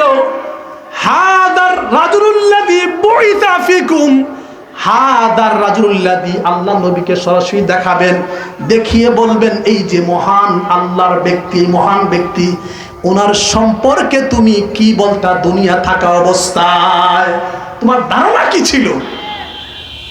তুমি কি বলতা যে তুমি আর নবী এক সমান, এরকম কিছু বলতা? কি ধারণা তোমার ছিল বলো? সেদিন আল্লাহ নবীকে সরাসরি দেখানো হবে, হাদার রাজুলুল্লাযী বুইসা ফীকুম, বলবে পৃথিবীতে তোমার কাছে যাকে পাঠিয়েছিলাম ওনার সম্পর্কে তোমার ধারণা কি? যদি আল্লাহ নবীর খাঁটি ইমানদার আশিক হয়ে থেকে বলবে তিনি আমার প্রিয় নবী উম্মতের কান্ডারি মুহাম্মাদুর রাসূলুল্লাহ সাল্লাল্লাহু আলাইহি ওয়াসাল্লাম। নবীকে মুহাব্বত করতে পারলে, এই প্রশ্নের উত্তর দিতে পারলে, নবীজি বলেন কবরে তোমাকে আল্লাহ তাআলা 6টা পুরস্কার দিবেন। প্রথম পুরস্কার হলো ওয়াবশিরু মিনাল জান্নাহ, আল্লাহ তাআলা তোমাকে জান্নাতের একটা বিছানা দিয়ে দিবে। জান্নাতের তোষক, জান্নাতের বিছানা দিবে আল্লাহ তাআলা। জান্নাতের বিছানা দিলে কি হবে? জান্নাতের বিছানা ভেদ করে পোকা মাকড় বিচ্ছু সাপ এগুলি ওঠার কোনো সুযোগ, সবাই বলেন। বাকি 5টা আমরা শুনবো তো ইনশাআল্লাহ, নাকি চলে যাব? এই 5টা শোনার আগে আমি একটু খুব সংক্ষেপে কথাগুলো বলবো। তার আগে চাই আমরা কি গাছ মেরে ফল খাবো নাকি গাছ রেখে ফল খাবো? মাশাআল্লাহ, তো সব বুদ্ধিমান। তাহলে এই মাহফিলটা আগামী বছর হোক, আমরা চাই কি চাই না? সবাই চাই মাশাআল্লাহ। অল্প সময় এই মসজিদে যেহেতু প্রতি বছর হয়, তো আপনি একটু সহযোগিতা করলে আমরা মাহফিলটা হবে ইনশাল্লাহ। তো মাহফিল হওয়ার জন্য কি লাগবে? স্টেজ লাগবে, কি বলেন? মাইক লাগবে, পোস্টার লাগবে, তবারুক লাগবে, আবার কিছু টাকা পয়সা লাগবে, হুজুরদের হাদিয়া লাগবে, কি বলেন? এবার আল্লাহর কোন বান্দা আগে এই বছর স্টেজটা প্যান্ডেলটা আমি দেব, মাইক আমি দেব। মসজিদের সেক্রেটারি আবুল তাসা অসুস্থ, তাই বছর মাইক প্যান্ডেল দিতে আগামী বছরও দিবা। আলহামদুলিল্লাহ, এই মসজিদের সম্মানিত সেক্রেটারি জনাব আবুল সাহেব, তিনি অসুস্থ, সিলেটে হাসপাতালে তিনি আছেন। আল্লাহ তাআলা ওনাকে শিফা আজেলা কামেলা তাম্মা পরিপূর্ণ সুস্থ দান করে বলি আমিন। কেউ উঠবেন না, আমি কিন্তু খুব সংক্ষেপে আবার আলোচনা ঢুকবো ইনশাআল্লাহ। আমি আখেরি মোনাজাত করে যাব। আমাদের কবরবাসী আমাদের তাকিয়ে আছেন একটু দোয়া করার জন্য, আমরা দোয়া না করে কেউ যাবেন ইনশাআল্লাহ। তো তিনি এই বছরও তিনি প্যান্ডেল এবং মাইক দিয়েছেন, আগামী বছর দিন বলি মারহাবা। আয় আল্লাহ তাআলা গড়ারগাঁও যায় মসজিদের সম্মানিত সাধারণ সম্পাদক সেক্রেটারি আবুল হোসেন সাহেব, প্রতি বছর তিনি মাইক এবং প্যান্ডেল দেন, এই বছরও দিয়েছেন, আগামী বছর দিবেন। আল্লাহ আপনার বান্দা অসুস্থতাকে তুমি পরিপূর্ণ শিফা দান করে দাও বলি আমিন। আল্লাহর কোন বান্দা আছেন যে হুজুর আমি এবার তবারুকের ব্যবস্থা করব, কে আছেন? সজীব এবং সাগর গরু দিয়া তবারক দিবা। সজীব এবং সাগর আগামী বছর গরু দিয়ে তবারক বানিয়ে দিবেন বলি মারহাবা। সজীব এবং সাগর কি এখানে আছে নাকি? একটু দাঁড়াও বাবা, দেখি একটু দাঁড়াও, কে আছো? সজীব এবং সাগর, এই 2 যুবক কারা আছো? কোন মায়ের সন্তান একটু দেখতে চাই। এই 2 জন আগামী বছর গরু দ্বারা তারা আখনি বানিয়ে দিবে, খাইবানি মাশাআল্লাহ। এবার আল্লাহর কোন বান্দা আছেন? শিপন আহমেদ সৌদি প্রবাসী 5,000। শিপন আহমেদ সৌদি প্রবাসী 5,000 টাকা বলি মারহাবা। আল্লাহ শিপন ভাইয়ের দানকে তুমি কবুল করো, মঞ্জুর করো, দানের হাদিয়া সোনার মদিনায় পৌঁছে দাও বলি আমিন। সম্মানিত সুধী, এবার দেখতে চাই যে কমপক্ষে 5 জন হুজুর একজন হলো আসরের জোহরের পরে, একজন আসরের পরে, একজন মাগরিবের পরে, একজন এশারের পরে, আরেকজন সর্বশেষ। এই পাঁচজন হুজুর, এই পাঁচজন হুজুরের হাদিয়া পাঁচজন ব্যক্তি চাই। কে কে দিবেন একটু হাত তুলে দেখান। আগামী বছর আপনার ফরিদি হুজুরে লইয়া আইবা, যে কোনো মাসও, এই মাসও আমরা ওয়াজ করবো, হাদিয়া লাগতো না। ফরিদি হুজুরে আমার কোনো দায়িত্ব দিয়েন না, এগুলো আমি পারবো না। এই যে নওয়াব এলাকা থেকে একজন দায়িত্ব দিচ্ছে, ফরিদি হুজুরে আমি মনে ফোন দিচ্ছি কয়েক হাজার বার। ওনাদের আগামী 2 বছর পর্যন্ত ডেট নাই, আমি কি করে আনবো? এই দায়িত্ব আমাকে দিয়েন না, পরে আমারও পাইবেন না। আপনি তো থাকবা, না না, এই দায়িত্ব দেন না, এগুলো বড় মারাত্মক কঠিন দায়িত্ব। 2 বছর সিরিয়াল নাইবা বাধ্য। আমি হয়তো রিকোয়েস্ট করতে পারি এইটুকু, আমার ওই একজনে বলে হুজুরে আমারে কোয়াকাটা হুজুর আইনা দেন, একজনে বলে আব্বাস শিবির আইনা দেন, একজনে বলে অমুক হুজুর। আমার তো সময় নাই, ওনারাও ব্যস্ত, আমিও ব্যস্ত। এরপরে দেখা যায় যে বলে সে মনে করে এটা তার মনে হয় বাজারের মানে দোকান থেকে একটা বিস্কুট কিনলাম চাইলেই পাওয়া যায়। উল্টা সে রাগ করে, হুজুর কেন দিচ্ছেন না আপনি আমার? আরে বাবারে, উনি গেছে হজে, ওনারা বারবার বিরক্ত করতেছি আমি। এই 5 বছর ধরে ফরিদি সাহেবের মনে আমি 200টা দাওয়াত দিছি, একটা দাওয়াত তিনি আমাকে নেন নাই। এবার শুনুন আপনারা, বিগত 5 বছর ধরে আমি 200 দাওয়াত দিছি, একটা দাওয়াত আল্লাহর বান্দা আমার থেকে রাখেন নাই। আপনাকে বুঝতে পারছেন ব্যাপারটা? এইবার সোহেল ভাই আনছে, তাও অন্য মাধ্যমে তিনি আনছেন। আমি বলছি আমার কথা রাখে নাই, সোহেল ভাই এখানে আছে, জিজ্ঞেস করেন। উনি অন্য মাধ্যমে ওনার এখানে উনি তাও মাগরিবের পরে পাইছে। ওই দিন ওনার 3টা মাহফিল ছিল, মাগরিবের পরে ওনার এখানে, বাকি 2টা মৌলভীবাজারের ভিতরে ছিল। এগুলি খুব কঠিন দায়িত্ব, আমি দায়িত্ব নিতে পারবো না। আমি যেটা পারবো না সেটা আমাকে বললেন না। আমি অদম আসি, আমাকে আনতে পারেন, আমি রিকোয়েস্ট করবো, রাখলে রাখলেন, না রাখলে নাই। আব্দুল লতিফ করে গাও 5,000। আব্দুল লতিফ গড়গাঁও 5,000 টাকা বলি মারহাবা। আমারে কেউ কখনো কোন হুজুর আমারে বলবেন না, আমি এটা পারবো না। এই দায়িত্ব বড় কঠিন দায়িত্ব, ওদের সাথে কঠিন ইয়ে করা আমার জন্য কঠিন হয়ে যায় আমার জন্য।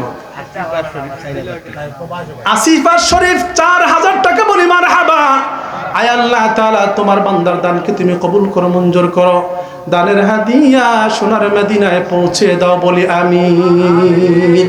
আল্লাহর 5জন বান্দা দেখি, 5জন হুজুরের হাদিয়ার জন্য। আল্লাহর আর কোন বান্দা আছেন আমি দেখতে চাই হুজুর? আমি দেব 5জন হুজুরের, যেমন যিনি আসবেন জোহরের পরে একজন হুজুর, তার ধরেন মনে করেন যে কমসে কম কাছাকাছি হইলে অন্তত পক্ষে 5,000, দূরে হইলে 10,000, সিলেটের বাইরে হইলে 15 থেকে 20,000। আর আসরের পরে যে করবে তার ধরেন 10, আর মাগরিবের পরে যে তার ধরেন 15, এশারের পরে যে তার ধরেন 20, লাস্টে যে তার ধরেন 40 থেকে 50। তাইলে এই কোন আল্লাহর কোন বান্দা আছেন যে হুজুর হাদিয়া দিব আমি? সাগর সজীব, মাশাআল্লাহ, এই 2 আল্লাহর বান্দা, মাশাআল্লাহ মাশাআল্লাহ। ওনার ছেলে সাগর সজীব 2 ব্যাগে বসে ইনশাআল্লাহ গরু দিবে, আপনাদের তবরক খাওয়াবে। আল্লাহ 2জনকে নেক হায়াত দান করুক বলি আমিন। ওমর রাদিয়াল্লাহু আনহু বানিয়ে দেন বলি আমিন। সম্মানিত সুধী, কি নাম যে আপনার পুরা নামটা? পুরা নাম আব্দুল জলিল সাহেব। ওনার 2 সন্তান আগামী বছর দিবে গরু, আর তিনি দিবেন এই বছর 10,000 টাকা বলি মারহাবা। আল্লাহ আপনার বান্দাকে আপনি নেক হায়াত দ্বারা সুস্থ দান করুন বলি আমিন। এরপরে আল্লাহর কোন বান্দা আছেন একটু বলেন, যদি মসজিদের জন্য দিব, কে আছেন একটু দ্রুত বলে ফেলেন, একটু তাড়াতাড়ি বলেন। আমি মোনাজাতে যাব, কিছু আলোচনা বাকি আছে, ওইটাও করবো। আল্লাহর কোন বান্দা আছেন একটু দ্রুত করে বলে ফেলেন, কে আছেন একটু মেহেরবানি করে বলেন। আল্লাহর কোন বান্দা আছেন তাড়াতাড়ি বলেন যে হুজুর জুন নাই। কেউ 1,000, কেউ 10,000, কেউ 1 লাখ, যার যে তৌফিক আছে বলেন লা ইলাহা ইল্লাল্লাহ। একটু আগে বসে সবাই লা ইলাহা লা ইলাহা লা ইলাহা। ও আমি চলে যাব, আমায় তোমরা ভুইলা যাইও না। ডাইনে বামে মাটি, আমার মাটির বিছানা। ডাইনে বামে মাটি, আমার মাটির বিছানা। আমি চলে যাব, আমায় তোমরা ভুইলা যাইও না। ডাইনে বামে মাটি, আমার মাটির বিছানা। ডাইনে বামে মাটি, আমার মাটির বিছানা। সোহাগ আলী মিয়া 2000 টাকা বলি মারহাবা। আল্লাহ সোহাগ হিসাবে দানকে তুমি কবুল করো, মঞ্জুর করো। দানের হাদিয়া সোনার মদিনায় পৌঁছে দাও বলি আমিন। হ্যাঁ, বাগিনা আব্দুল্লাহ ফার্মেসি 2000 টাকা বলি মারহাবা। আল্লাহ বাগিনার ফার্মেসি তুমি বরকত দাও, উন্নতি দান করো। আল্লাহ তার দানকে তুমি কবুল করো, দানের হাদিয়া সোনার মদিনায় পৌঁছে দাও বলি আমিন। আমি তো কালেকশন করা বক্তাও না, আসলে পারি না, এই জন্য আমার দেয় না। একটু দেন না, দ্রুত দিয়ে দেন সবাই একটু। আমরা পোস্টার কি খায়রুল পোস্টার ফেস্টুন দিবে বলে মারহাবা। আল্লাহ খায়রুল দানকে তুমি কবুল করো, মঞ্জুর করো। দানের হাদিয়া সোনার মদিনায় পৌঁছে দাও বলি আমিন। হুজুরের মহব্বত আমরা কি কম করি নাকি? হুজুরের হাদিয়ার জন্য কেউ আসে না এখনো নাকি? আল্লাহর কোন বান্দা আছেন হুজুরে দিবেন? শুরু করেন না, আপনার তৌফিক দিয়েছে তা দিয়ে শুরু করেন। কে আছেন? আপনি মসজিদে দিবেন, আল্লাহর ঘরে দিবেন। তো আল্লাহর ঘরে দেওয়ার মতো তো সবার হতে পারে না। রাস্তায় দিল না অন্য কথা, কিন্তু দিছিল আল্লাহ করে মসজিদ, একবার সরাসরি মসজিদ। এখানে মসজিদের মাঠে আমরা আছি। ও আমি চলে যাব, আমায় তোমরা ভুইলা যাইও না। ডাইনে বামে মাটি, আমার মাটির বিছানা। ডাইনে বামে মাটি, আমার। এহসানুল করিম সৌদি প্রবাসী 5000 টাকা বছর ওয়াজ। এহসানুল কবির সৌদি প্রবাসী, এহসানুল করিম সৌদি প্রবাসী আগামী বছরের জন্য 5000 টাকা বলি মারহাবা। আল্লাহ এহসানুল করিম সৌদি প্রবাসী তার দানকে তুমি কবুল করো, মঞ্জুর করো। দানের হাদিয়া সোনার মদিনায় পৌঁছে দাও। আল্লাহ এহসানুল করিম সহ সকল প্রবাসীদেরকে আল্লাহ তুমি হেফাজত রাখো, ভালো রাখো, সুস্থ রাখো। আল্লাহ তোমার বান্দার মনের আশা পূরণ করে দাও বলি আমিন। বাড়ি গাড়ি ছেলে মেয়ে যাহা গড়েছি, সব কিছু ফালাইয়াছি, একা যাইতেছি। সোহেল আহমদ ভাই, হাজী মোহাম্মদ সোহেল আহমদ ভাই মসজিদের কাজের জন্য 50,000 টাকা বলি মারহাবা। আল্লাহ তোমার বান্দার এই দানকে তুমি কবুল করো, মঞ্জুর করো। দানের হাদিয়া সোনার মদিনায় পৌঁছে দাও।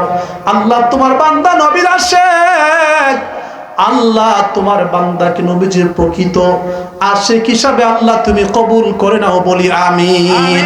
আল্লাহ তার ব্যবসার মধ্যে তুমি বরকত দাও। আল্লাহ হাজী মোহাম্মদ সোহেল বের, আল্লাহ ওনার ছেলে মেয়েকে সুস্থ রাখো, ওনার স্ত্রীকে সুস্থ রাখো। আল্লাহ তাকে তুমি নেক হায়াত দারাজ করো বলি আমিন। বাড়ি গাড়ি ছেলে মেয়ে, শিপন নিসিনপুর 1000 টাকা বাবা নাই। আল্লাহ তার দানকে তুমি কবুল করো, মঞ্জুর করো। আব্বার কবরকে জান্নাতের বাগান বানিয়ে দাও বলি আমিন। লা ইলাহা ইল্লাল্লাহ, লা ইলাহা, দ্রুত বলেন, লা ইলাহা ইল্লাল্লাহ, লা ইলাহা লা ইলাহা।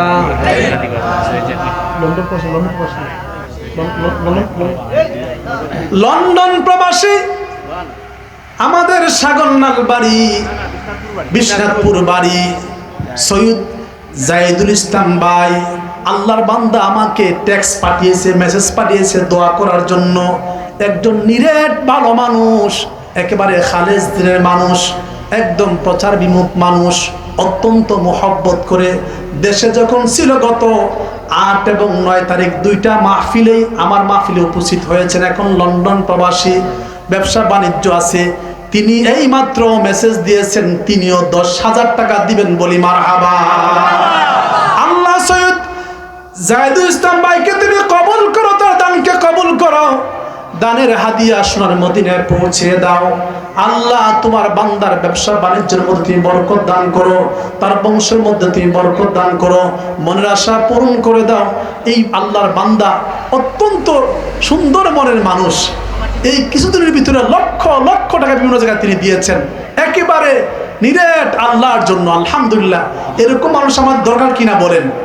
এই মানুষগুলি আমাদের দরকার, যাদের ওনার তো দেশে কেউ নাই, সব নিয়ে উনি লন্ডনে থাকেন। আলহামদুলিল্লাহ, এখানে লক্ষ লক্ষ টাকা আল্লাহ ওনাকে কামাচ্ছেন এবং দেশে তিনি এসে মানুষকে দানও করতেছেন। বহু মানুষ কামায় কিন্তু দান করার সুযোগ হয় না, আল্লাহ সে সুযোগ দেন না। দান করার ক্ষমতা দেন কে? এটা কিন্তু আমাদের এখানে কোনো ক্রেডিট নেই। আমি দিতে পারতেছি, এটা আল্লাহর বড় মেহেরবানি। যার তৌফিক আছে তে 1 কোটি দিবে, আর যে তৌফিক নেই সে 1 টাকা দিল। তৌফিক অনুসারে 1 টাকা দিলে যেই কথা, আর তৌফিক অনুসারে 1 কোটি দিলে সেই কথা। সুবহানাল্লাহ বলবেন না? খলিল আহমদ বেলাগাঁও 2000, খলিল আহমদ বেলাগাঁও 2000 টাকা বলি মারহাবা। আল্লাহ খলিল আহমদের দানকে তুমি কবুল করো, মঞ্জুর করো। দানের হাদিয়া সোনার মদিনায় পৌঁছে দাও, বলি আমিন। লা ইলাহা। এই 2000, আব্দুল হামিদ 2000, জাকির ভাই আব্দুল আমিন 2000 করে, দুইজনে 4000 বলি মারহাবা। আল্লাহ জাকির ভাই আব্দুল হামিদ দুইজনে দানকে তুমি কবুল করো, মঞ্জুর করো।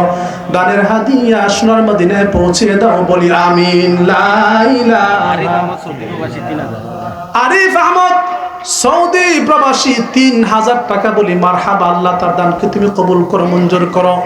দানের হাদিয়া সোনার মদিনায় পৌঁছে দাও, বলি আমিন। সুহেল ভাইয়ের অবদান বিদেশি যারা দেখে এনাদের মাশাআল্লাহ, মিডিয়ার মাশাআল্লাহ। মাধ্যমে দেখা আমাদের যায়। সোহেল ভাইয়ের আইডি থেকে অনেকে দেখে তারাও দান করছে, আলহামদুলিল্লাহ। এবং আমাদের প্রভাত টিভি আছে, আল্লাহ তাআলা অত্যন্ত দিনের কাজ করতেছে। আমাদের সিলেট বিডি নিউজ আছে, আরো অনেকেই দেখে আছে, আলহামদুলিল্লাহ। অনেক প্রবাসীরা আজকের আলোচনা দেখতেছেন, আলহামদুলিল্লাহ, তারাও দান করতেছেন। আল্লাহ তাআলা আমাদের এই মিডিয়াগুলোকে কবুল করুক দিনের জন্য, বলি আমিন। আমাদের এই প্রভাত টিভি, আমাদের এই সিলেট বিডি নিউজ, আমাদের মনির ইসলাম স্যাররা পরিচালনা করেন, আমাদের তসির ইসলাম ভাই, আর অনেকেই আমাদের প্রভাত টিভি পরিচালনা করেন। ওনারা চাইলে তো পারতেন, গান বাজনা দেখাই দিতে পারতেন, কিন্তু আলহামদুলিল্লাহ তারা এই দিনের কাজগুলি করেন, ওয়াজ মাহফিল দেখান, তাফসীর মানুষকে দেখান দিনের হেদায়েতের জন্য। রাজন আহমেদ গরিপুর 10,000 টাকা, রাজন আহমেদ গরিপুর 10,000 টাকা বলি মারহাবা। আল্লাহ রাজা রহমানের দানকে তুমি কবুল করো, মঞ্জুর করো। রাজন ভাইয়ের দানকে তুমি কবুল করো, মঞ্জুর করো। দানের হাদিয়া সোনার মদিনায় পৌঁছে দাও, বলি আমিন। লা ইলাহা। সমান সৌদি প্রবাসী 2000 টাকা বলি মারহাবা। আল্লাহ তোমার বান্দার দানকে তুমি কবুল করো, মঞ্জুর করো। দানের হাদিয়া সোনার মদিনায় পৌঁছে দাও, বলি আমিন। লা ইলাহা। জমির মিয়া ব্যবসায়ী 5000 টাকা বলি মারহাবা। আল্লাহ জমির বের দানকে তুমি কবুল করো, মঞ্জুর করো। দানের হাদিয়া সোনার মদিনায় পৌঁছে দাও। যারা বসে আছেন শুধু মারহাবা বলেন, আলহামদুলিল্লাহ বলেন, তাদের লাভটা হলো যারা দান করছে তারা দিয়া যে সওয়াব হচ্ছে, আপনারা যে ধৈর্য সহকারে বসে আছেন মারহাবা বলেন। যদি অন্তর থেকে বলে থাকেন, ওনারা দিয়া যে সওয়াব হবে, আপনারা বসে থাকলেও সেই সওয়াব আল্লাহ তাআলা দিয়ে দিবে। আসলে ইঞ্জিনিয়ার পাবে না। রাসেল ইঞ্জিনিয়ার 5000 টাকা বলে মারহাবা। আল্লাহ রাসেল সাহেবের দানকে তুমি কবুল করো, মঞ্জুর করো। দানের হাদিয়া সোনার মদিনায় পৌঁছে দাও, বলি আমিন। লা ইলাহা। লা ইলাহা। লা ইলাহা। লা ইলাহা। লা ইলাহা। আল্লাহর কোনো বান্দা আছেন কি? মনে হয় অনেক ওলি আল্লাহ আছে, তারা গোপনে দিবেন, তারা গোপনেই দেখ। আর কিছু আল্লাহর বান্দা আছে যে আমরা দিচ্ছি, আমাদের দেখা দেখি অন্যরাও দেখবে, তাদেরও সব হবে। যারা গোপনে দিবে তাদেরও সব হবে। দুইটা দলকে আল্লাহ তাআলা মহব্বত করে। শরীফের স্ত্রী কসরগুল 500 টাকা বলি মারহাবা। আল্লাহ তোমার এক বান্দি 500 টাকা দিয়েছে। আল্লাহ আল্লাহ আমার এই মার দানকে তুমি কবুল করো, মঞ্জুর করো। দানের হাদিয়া সোনার মদিনায় পৌঁছে দাও, মনের আশা পূরণ করে দাও। দাম্পত্য জীবনকে আল্লাহ তুমি সুখময় শান্তময় করে দাও, বলি আমিন। লা ইলাহা। লা ইলাহা। মনে রাখবেন, পৃথিবীতে দুইটা আমল খুব গুরুত্বপূর্ণ। একটা হলো দুরূদ শরীফ, আর একটা হলো দান। এই দুইটা আমলের এত পাওয়ার, এত ক্ষমতা আল্লাহ তাআলা দিয়েছেন। এই দুইটা গুণ যার মধ্যে থাকবে, পৃথিবীতে এমন কোনো বিপদ আপদ আল্লাহ তাআলা সৃষ্টি করেন নাই। এই দুই গুণের অধিকারী ব্যক্তিকে আক্রান্ত করতে পারে, এই দুই গুণের ব্যক্তিকে কখনো পরাস্ত করতে পারে, বলেন সুবহানাল্লাহ। যারা বেশি বেশি দুরূদ এবং সালাম পাঠ করে যারা বেশি বেশি দান করে, তাফসীরের মধ্যে এসেছে আল্লাহ তাআলা তাদের চতুর্দিক দিয়ে এমন একটা গায়বী প্রাচীর তৈরি করে দেন যে এই প্রাচীরটাকে ভেদ করে ওই ব্যক্তিকে ধ্বংস করা, বিপদে আক্রান্ত করার মতো কোনো বিপদ আল্লাহ তাআলা জমিনে সৃষ্টি করেন নাই। সুবহানাল্লাহ বলবেন না? আমার মনে হয় আর কাউকে দরকার নাই, যারা আছে তারা গোপনে গোপনে দিবে। আমি আমার মূল আলোচনায় ঢুকি। আল্লাহর নবী বলেছেন, ফাহাদ ভাই নগদ 1000 টাকা বলি মারহাবা, আব্বা আম্মার জন্য দোয়া চেয়েছে আল্লাহ ফাহাদ ভাইয়ের মনের আশা পূরণ করে দাও। মুরাদ ভাই 500 টাকা বলি মারহাবা, আল্লাহ মুরাদের দানকে তুমি কবুল করো, মঞ্জুর করো, দানের হাদিয়া সোনার মদিনায় পৌঁছে দাও বলি আমিন। দুবাই প্রবাসী ইমরুল 2000 টাকা বলি মারহাবা, আল্লাহ ইমরুল দানকে তুমি কবুল করো, মঞ্জুর করো। ইমরুল সহ সকল প্রবাসীদেরকে আল্লাহ তুমি সুস্থ রাখো, ভালো রাখো, হেফাজত রাখো। কারণ প্রবাসীরা কত কষ্টে থাকে আমার থেকে বেশি কেউ জানে না। আমি থাকি ঢাকাতে, বছরে 2-1 গ্রামে আসা হয় না, আসলো 2-4-10 মিনিট আধা ঘন্টার জন্য আসি। আমি বুঝি এলাকার মানুষ যখন ডাকাতে যখন পাই মনটা বড় হয়ে যায়, মনে হয় তারে কিছুক্ষণ জড়াইয়া ধরি, একটু তাকে আপ্যায়ন করে একটু খাওয়াই, মনটা বড় হয়ে যায়। এজন্য বিদেশ বড় কঠিন কাজ। ওখানে স্ত্রী নাই, বাবা নাই, মা নাই, ছেলে নাই, মেয়ে নাই, আত্মীয় স্বজন নাই। কত কষ্ট করে দিনের পর দিন তারা কষ্ট করে থাকে, আর আমাদের সুখের জন্য থাকে। এই জন্য যারা দেশে আছি, আমার ওই সমস্ত দেশের মানুষদেরকে বলি, এত কষ্টের জন্য যারা সব কিছু ছেড়ে বিদেশের বাড়িতে চলে গেল, তাদের অর্থগুলি নষ্ট করে দিবেন না। যেই ইনকাম করে যেই টাকা পাঠায়, ওই টাকাটাকে আপনি 4 ভাগ করবেন। 2 ভাগ দিয়ে আপনি লবণ দিয়ে খান, আর গোস্ত দিয়ে খান, আর ডাল দিয়ে খান, আর ভর্তা দিয়ে খাবেন। বাকি 1 ভাগে কখনো হাত দিবেন না, আরেক ভাগও ভাঙার চেষ্টা করবেন না। তাহলে দেখবেন ওই ব্যক্তি হয়তো কয়েক বছর পরে দেশে এসে একটা ব্যবসা করে আপনাদেরকে নিয়ে সুখে শান্তিতে থাকার ব্যবস্থা আল্লাহ তাআলা করে দিবেন। আর আমরা তো হলাম গিয়া আয় হয়েছে 1 টাকা, খরচ করি 10 টাকা, পরে দেখা যায় কিছুই থাকে না, সারা জীবন বিদেশ করে, পরে দেখা যায় বিদেশ করতে করতে আহার স্ত্রীর হক আদায় হয় না, বেচারা বিদেশ করতে করতে ওখানে অনেকে চলে যায়। আল্লাহ তাআলা যেন আমাদের সকল প্রবাসীদেরকে সুস্থভাবে দেশে নিয়ে আসে বলি আমিন। সহি সালামত তারা দেশে আসতে পারে বলি আমিন। আমরা যেন কোনো প্রবাসীর লাশ আল্লাহ যেন আমাদেরকে না দেখায় বলি আমিন। নেজামুল এবং ওয়ালিদ 2 ভাই 2000 করে 4000 টাকা বলি আমিন।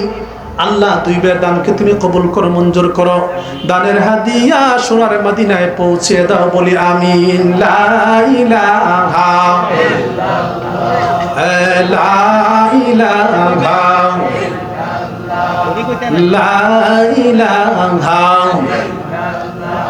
আমি এখন আর নিব না, আলোচনা ঢুকবো, তারপরে দোয়া করতে হবে। মনে রাখবেন আল্লাহর নবী বলেন, আমার যে সমস্ত উম্মতেরা আমাকে মহব্বত করে কবরে যাওয়ার পরে তাদেরকে কয়টা পুরস্কার দেওয়া হবে? 1 নাম্বার হলো 6টা পুরস্কার। 1 নাম্বার হলো তাদের কবরে জান্নাতি তোশক বিছিয়ে দেওয়া হবে। 2 নাম্বার হলো তাদের গায়ে জান্নাতি পোশাক পরানো হবে, বলেন সুবহানাল্লাহ। 3 নাম্বার তাদের কবরে আল্লাহ তাআলা, তাদের কবরের মধ্যে আল্লাহ তাআলা লাইটিং এর ব্যবস্থা করে দিবেন।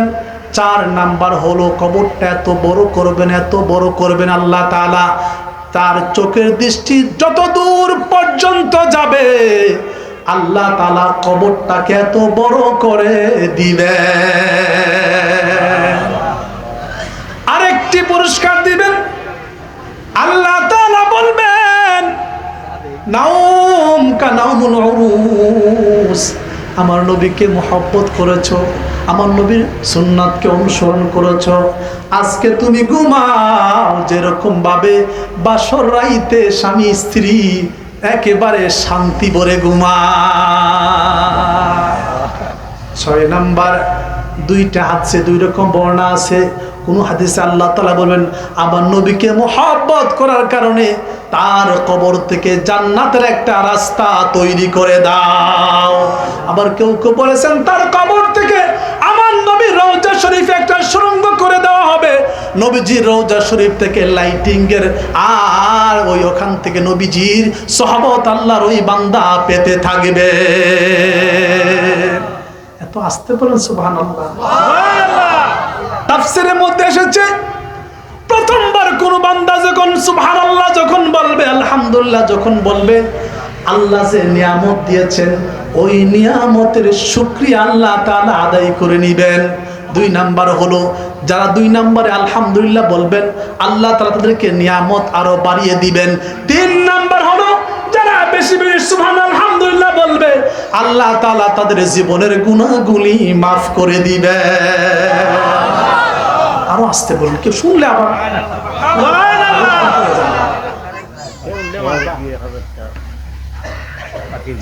বাসির মিয়া সভাপতি সাহেব তিনি দিবেন 1000 টাকা। বলি মারহাবা।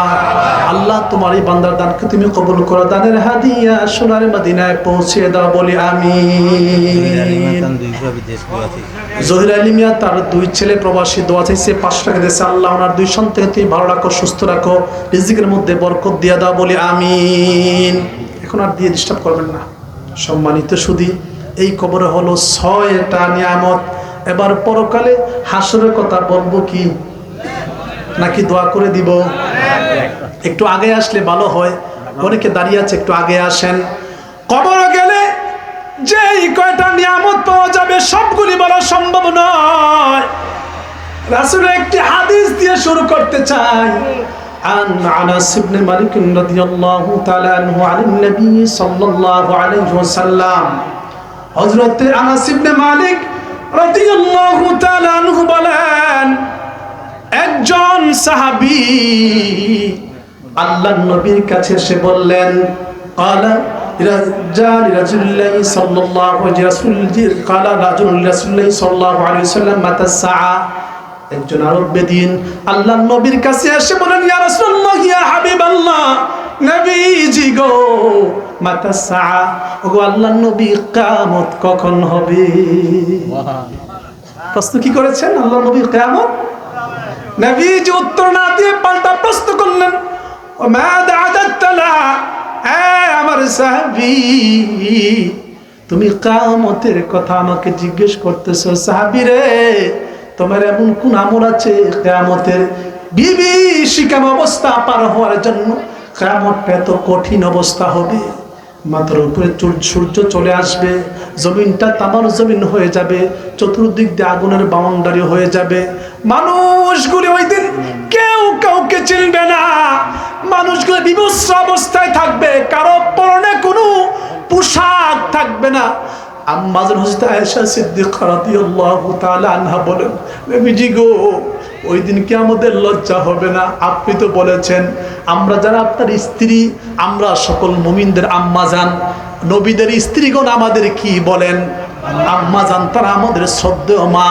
নবীদের স্ত্রীদেরকে পৃথিবীর কোনো মানুষ বিয়ে করা সম্পূর্ণ হারাম। ওগো নবীজি, সন্তানদের সামনে আমাদের শরীরে কাপড় থাকবে না, আমাদের কি লজ্জা হবে না?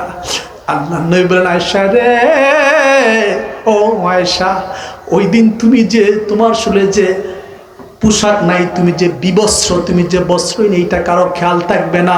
প্রত্যেকটা মানুষ ইয়া নাফসি, ইয়া নাফসি বলতে থাকবে। আয়েশা, সেদিন ছেলে থেকে বাবা পালাবে, বাবা থেকে ছেলে পালাবে, সন্তান থেকে মা পালাবে, স্ত্রী থেকে স্বামী পালাবে, কেউ কাউকে চিনবে না। আয়েশা, এই কঠিন বিভীষিকাময় অবস্থা পার হওয়ার জন্য ও আমার সাহাবী, তুমি আমাকে কিয়ামতের কথা জিজ্ঞেস করছো?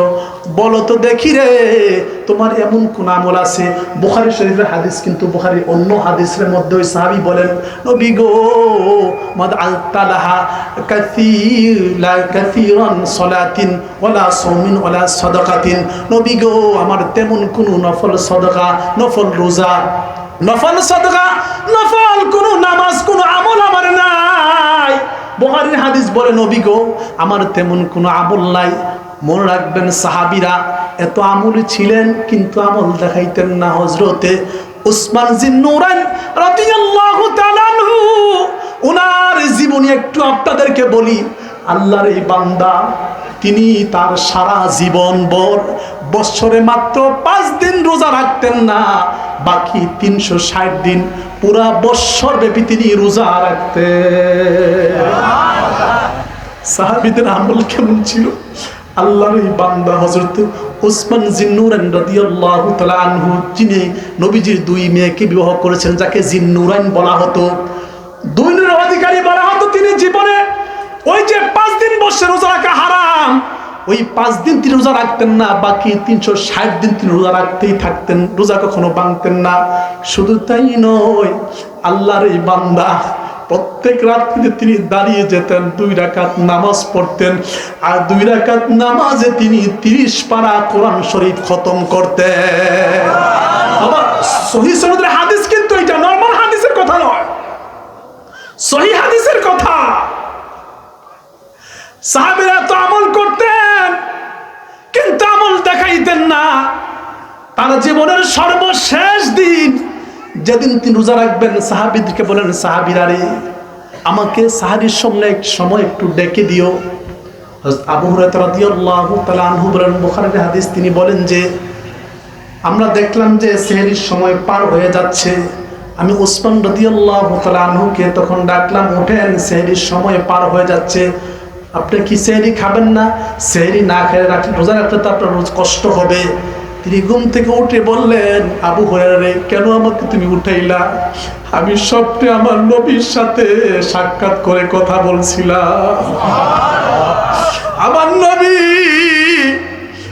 নবী আমাকে বলতেছিল, নবীকে পিরাপিরি করছিলাম, আর নবী আমাকে বলল, সর্বশেষ নবীর সাথে আমার কথা হয়েছে, আল্লাহ নবী বলেছেন, ওসমান রে, তুমি আজকে দুনিয়াতে সেহরি খাবা, আর আমি নবীর সাথে তুমি ইফতার করবা। ওই দিন ইহুদিরা এবং যারা বেদাতি বন্ড, এই সমস্ত মানুষেরা ওই দিনের বেলা তিনি যখন কোরআন শরীফ যখন তেলাওয়াত করতেছিলেন, আল্লাহর নবীর এই সাহাবীকে দুনিয়া থেকে তারা শাহাদাত বরণ করে দিলেন। আমি শুধু বললাম, সাহাবীদের আমল কেমন ছিল? 2 হাত তিনি দান করতেন। যখন কোনো মানুষ ওনার কাছে চাইতো, উনি বলতেন, তোমার মন যা চায় তাই নিয়ে যাও। ওনার জীবনে আর একটা ঘটনা বলে মূল আলোচনায় চলে যাব। তিনি আল্লাহ নবীকে বলতেন, ওগো নবীজি, আমরা দাওরা হাদিস যখন পড়ি, আমার উস্তাদ এই ঘটনা বলেছেন, দাওরা হাদিসের ওই মাদ্রাসা যখন আমি পড়ি, আমার উস্তাদ এই ঘটনা বলেছেন। তিনি নাজিম সাহেব ছিলেন, তিনি আমাদেরকে আবু দাউদ জিলদে সানি তিনি পড়াইতেন, আবু দাউদ শরীফ পড়াইতেন। তিনি একদিন আমাদেরকে এই ঘটনা বলছিলেন যে হযরত উসমান জিন্নুরাইন রাদিয়াল্লাহু তাআলা আনহু আল্লাহ নবীকে বললেন, নবীজি, এত সম্পদ আল্লাহ তাআলা আমাকে দিয়েছেন, আমি তার হিসাব রাখতে বড় কষ্ট হয়, আমার সম্পদ যেন আল্লাহ একটু কমিয়ে দেন, আমার একটা সাজেশন দেন। এত সম্পদ আল্লাহ দিয়েছে, আমি হিসাব রাখতে বড় কষ্ট হয়, আল্লাহ যেন আমার সম্পদ একটু কমাই দেয়, আপনি কি করতে পারি বলেন? আল্লাহ নবী বলল, ওসমান, তুমি এক কাজ করো, আজ থেকে তুমি উটের উপরে বসে খাবার খাবা। কিছুর উপরে বসে? সবাই বলেন, উটের উপরে। তিনি উটের উপরে বসে খাইতেছেন। কিছুদিন পর আল্লাহ নবী আবার বললেন, ইয়া রাসূলুল্লাহ, আমার তো সম্পদ দিন দিন শুধু বাড়তেছে আর বাড়তেছে। আল্লাহ নবী বলল, ওসমান, আরে ওসমান, তুমি খাবার কেমনে খাও? উটের উপরে খাই। কিভাবে খাও? আল্লাহ নবী, আমি উটের উপরে একটা হাওদা বানিয়েছি, ওইটার মধ্যে বসে বসে আমি খাই।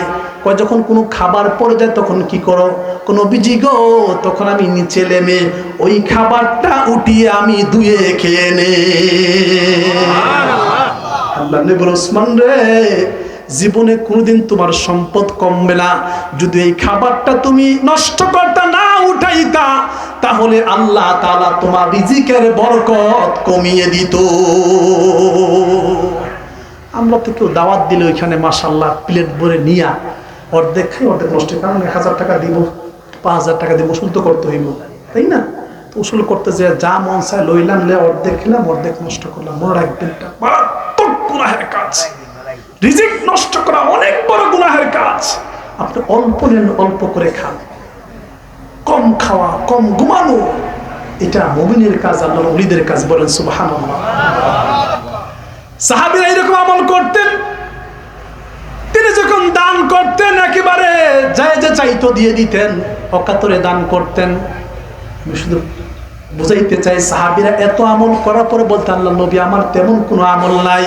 তবে নবীজি গো, বুখারীর হাদিস, তিনি বলেন যে নবীজি গো, আনা উহিব্বুল্লাহি ওয়া রাসূলি, নবী গো আমি আপনাকে আমার নিজের জীবনের চাইতে আপনাকে এবং আল্লাহকে আমি বেশি মুহাব্বত করি, ভালোবাসি। আল্লাহ নবী বলেন ফাকালা ফান্তা মামান আহবাবতা, রে আমার সাহাবী, কিয়ামতের ময়দানে আমি নবী তোমাদেরকে বলে যাচ্ছি, যার সাথে যার মুহাব্বত তার সাথে তার হাসন নসর। হযরত আনাস বিন মালিক রাদিয়াল্লাহু তাআলা আনহু বলেন, আল্লাহর নবীর এই হাদিসটা শোনার পরে আমি জীবনে 2 বার খুশি হয়েছিলাম। ইসলাম গ্রহণ করেছি, 10 বছর নবীজির খেদমত করেছি। এই কথাগুলো বুখারী শরীফের ভিতরে আছে। আমি কোরআন পড়ছি, হাদিস পড়েছি, পড়াইছি, দান সদকা করেছি, হায়াত পেয়েছি। কিন্তু আমি আনাস এত খুশি হই নাই যেই দিন এই হাদিসটা শুনলাম। ওই দিন যে পরিমাণ খুশি হয়েছিলাম জানুনি কেন? কারণটা হচ্ছে যে আমি জানি হযরতে আবু বকর, উমর, ওসমান, আলী, তাদের সাথে নবীর যে সম্পর্ক, তাদের যে মর্যাদা, তারা আল্লাহর রাস্তায় যে পরিমাণ দান করেছেন, নফল নামাজ পড়েছেন, হজ করেছেন, যাকাত দিয়েছেন, তাদের মতো এত মর্যাদা আমার নাই। আমি জানি তারা আল্লাহর নবীর খুব কাছের মানুষ এবং প্রথম যে 10 জন সাহাবী যারা জান্নাতের সুসংবাদ পেয়েছিলেন তাদের মধ্যে 4 জন প্রথম। সুতরাং তাদের মতো আমার এত আমল নাই, আল্লাহর নবীর এত কাছাকাছি আমি না। কেননা আল্লাহর নবী বলেছেন, আয়েশা সিদ্দিকা রাদিয়াল্লাহু তাআলা আনহাকে আল্লাহর নবী একবার আকাশে তাকিয়ে বলেন, আয়েশা দেখো আশা, এই যে আকাশে কি পরিমাণ তারকা আছে, কত সুন্দর তারকা। আম্মা জান আয়েশা সিদ্দিকা রাদিয়াল্লাহু তাআলা আনহা বলছেন, আল্লাহর নবী গো, আকাশে যেই পরিমাণ তারকা ওই পরিমাণ আমল কি কারো আছে? আয়েশা আছে রে, সেটা হলো হযরত ওমর ফারুক রাদিয়াল্লাহু তাআলা আনহু। সুবহানাল্লাহ। আম্মা জান ভাবছেন বাবার কথা, আবু বকরের কথা বলবে, মনটা একটু কেমন কেমন হয়ে গেল। আল্লাহ নবী তো বুঝেন, কি বলেন? আল্লাহ নবী বলেন, আয়েশা রাগ করো না, মনে রেখো আয়েশা, তোমার বাবা ওই যে হিজরতের রাত্রিতে হেরা গুহাতে আমার সাথে যে সময় কাটাইছে, কিছু সময়, এক একটা মুহূর্তের এত মর্যাদা, তামাম সৃষ্টিকুলের মানুষের আমল যদি এক পাল্লায় রাখা হয়, আর হেরা পর্বতে আমার সাথে হিজরতের সময় যে সময়গুলি কাটাইছে, এক একটা মুহূর্ত আরেক পাল্লায় রাখা হলো। সকল মানুষের ইবাদত বন্দিগুলি এক পাল্লায় রাখা হলো, তার এক একটা মুহূর্ত বাড়ি হয়ে যাবে। আয়েশা রে জানুনি, কারণটা হচ্ছে ওই গুহার ভিতরে আবু বকর সিদ্দিক রাদিয়াল্লাহু তাআলা আনহু কয়েক হাজার রাকাত নামাজ পড়েন নাই, কয়েক হাজার রাকাত তিনি কোরআন শরীফ তেলাওয়াত করেন নাই, কয়েক হাজার খতম করেন নাই, কয়েক বিলিয়ন ডলার দান করেন নাই। ওইখানে শুধু নবীকে মুহাব্বত করেছেন, নবীর সাথে সময় দিয়েছেন। এই জন্য মুসলিম শরীফের ভিতরে আছে, মনে রাখবেন, আল্লাহ নবী বলেছেন, লা তামাসসান নার ইল্লা মান রাআনি ওয়া মান রাআ ইলা আখিরিল হাদিস। আল্লাহ নবী বলেছেন, আমার উম্মতরা মনে রাখবে, 3 শ্রেণীর মানুষ, সাহাবী, তাবি, তাবে তাবিন, এই 3 শ্রেণীর মানুষকে যারা ইমানি চোখে যারা দেখবে, ইমানের সাথে মৃত্যুবরণ করবে, তাদেরকে জাহান্নামের আগুন কখনো স্পর্শ করবে না। আর আমার দেশে অনেক ডক্টর আছে, তারা বলে আল্লাহ নবীর দেখলে জান্নাত তো যাবে, এরকম কোনো কথা আছে নাকি? আবু জেহেল তো দেখছে। আরে বোকা, কি পরিমাণ জাহিল হইতে পারে! আল্লাহু আকবার। আরে আবু জাহেল তো জান্নাতের প্রবেশ তো ইমানদার হতে হবে। আবু জাহেল ইমান না, এরকম কথা তো কোনো নাস্তিক বলতে পারে না। আবার ডক্টর, আস্তাগফিরুল্লাহ। আরে আমার নবীকে একটা কাঠ দেখলে কাঠ পর্যন্ত জান্নাতে চলে যাবে। সুবহানাল্লাহ। আমার নবীকে মুহাব্বত করেছে বলতেছে একটা কসর নামে একটা উট, যেই উটে চড়ে আমার নবী মধ্যে হিজরত করেছে, সেই উটও জান্নাতে যাবে। এর সাথে কি মিলাও তোমরা? কি হাদিস পড়ো তোমরা? কোন জায়গায় ডক্টর করেছো তোমরা? এর একমাত্র কারণ হলো আমার দেশে আমরা ক্লাস 3-4 ওঠার পরে আমাদের পিছে বিভিন্ন দল লেগে যায়। এই দল লাগার পরে আমরা এই দলে ঢোকার পরে আমাদের মেধাটা বিকৃত হয়ে যায়, আমরা উগ্র হয়ে যাই। আমরা মনে করি আমার দলটাই সঠিক, বাকি দলটা বেঠিক।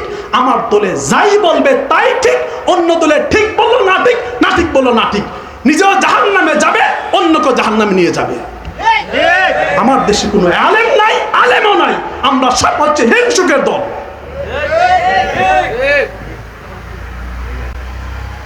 এই জন্য আমি আমার ছাত্রকে বলি যে তোমরা আমার মত থেকে ইন্টার পাস করবে, সরাসরি বিষয় যাবে, না হয় ইয়ামেনে যাও, না হয় বাগদাদে যাও, না হয় মক্কা মদিনায় যাও, দেশে থাকবা না। দেশে হয়তো হিংসা শিখবা, না হয় বিদ্বেষ শিখবা, না হলে ব্রেন নষ্ট হয়ে যাবে।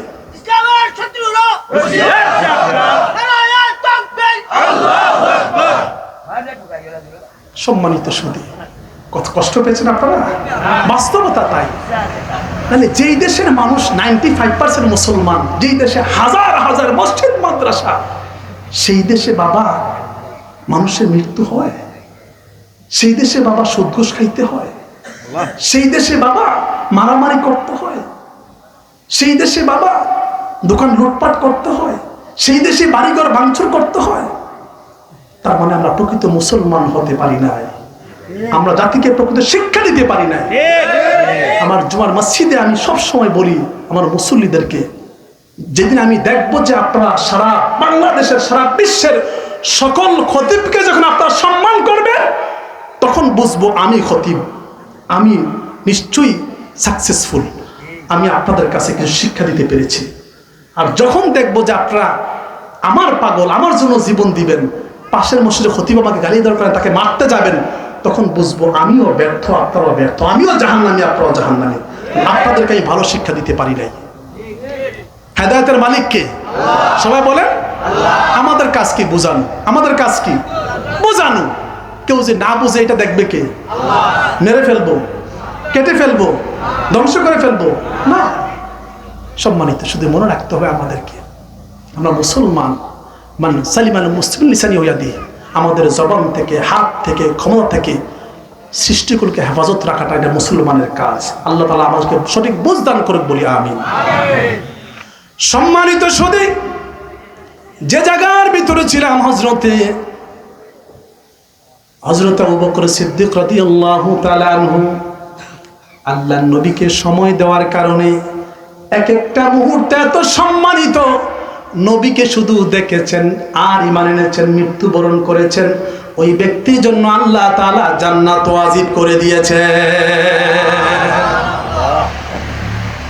আমার নবীকে দেখে সাহাবীরা, সাহাবীর থেকে দেখে হচ্ছে তাবি, আর তাবি থেকে দেখে হচ্ছে তাবে তাবিন। এই তিন শ্রেণীর মানুষকে দেখলে জাহান্নাম হারাম হবে শুধুমাত্র আমার নবীর জন্য। আল্লাহু আকবার। আর আমাদের মাযহাবে আবু হানিফা রাহিমাহুল্লাহ, তিনি কিন্তু তাবি ছিলেন, তিনি সাহাবীদেরকে দেখেছেন। আল্লাহু আকবার। সম্মানিত সুধী, হযরত আনাস বিন মালিক রাদিয়াল্লাহু তাআলা আনহু বলেন, নবীর উম্মতেরা রে, আমি আনাস জীবনে 2 বার খুশি হয়েছিলাম।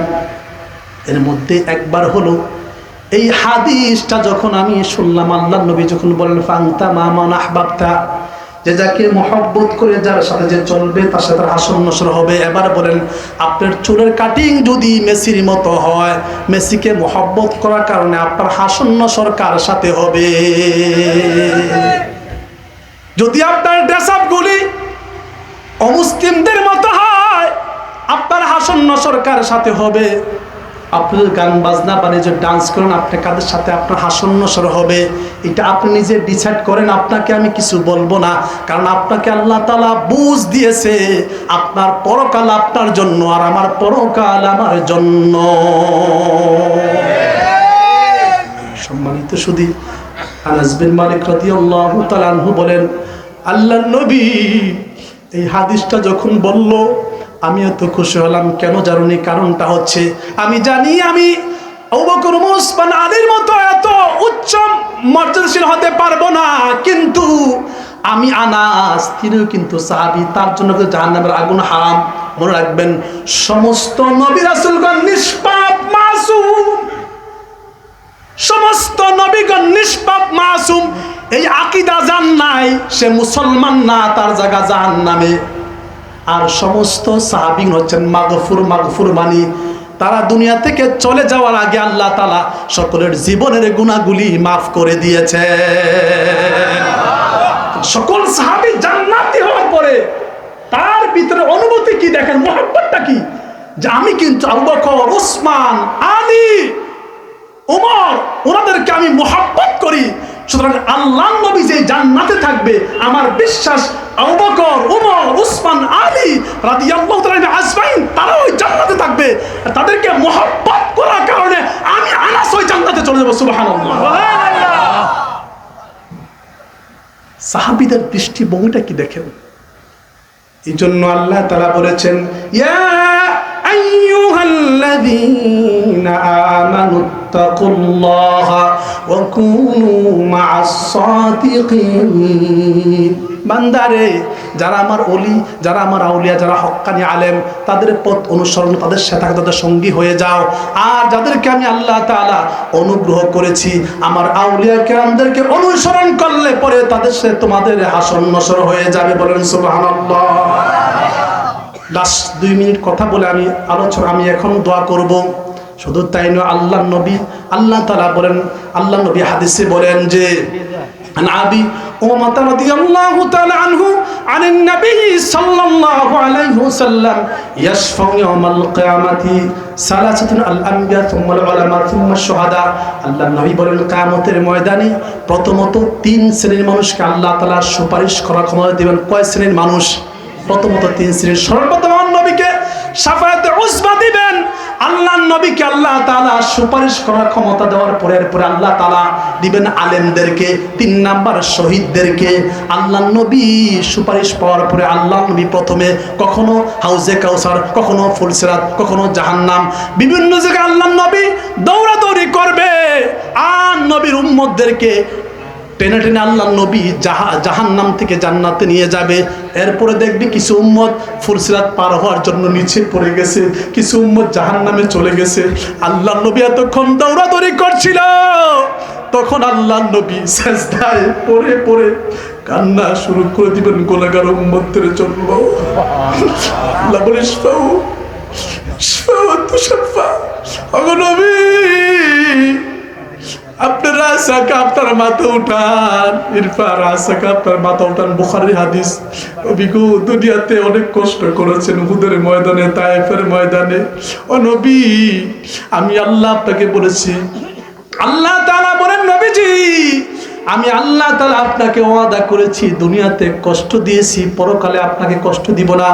ওয়ালা সাউফা ইউতিকা রাব্বুকা ফাতারদা।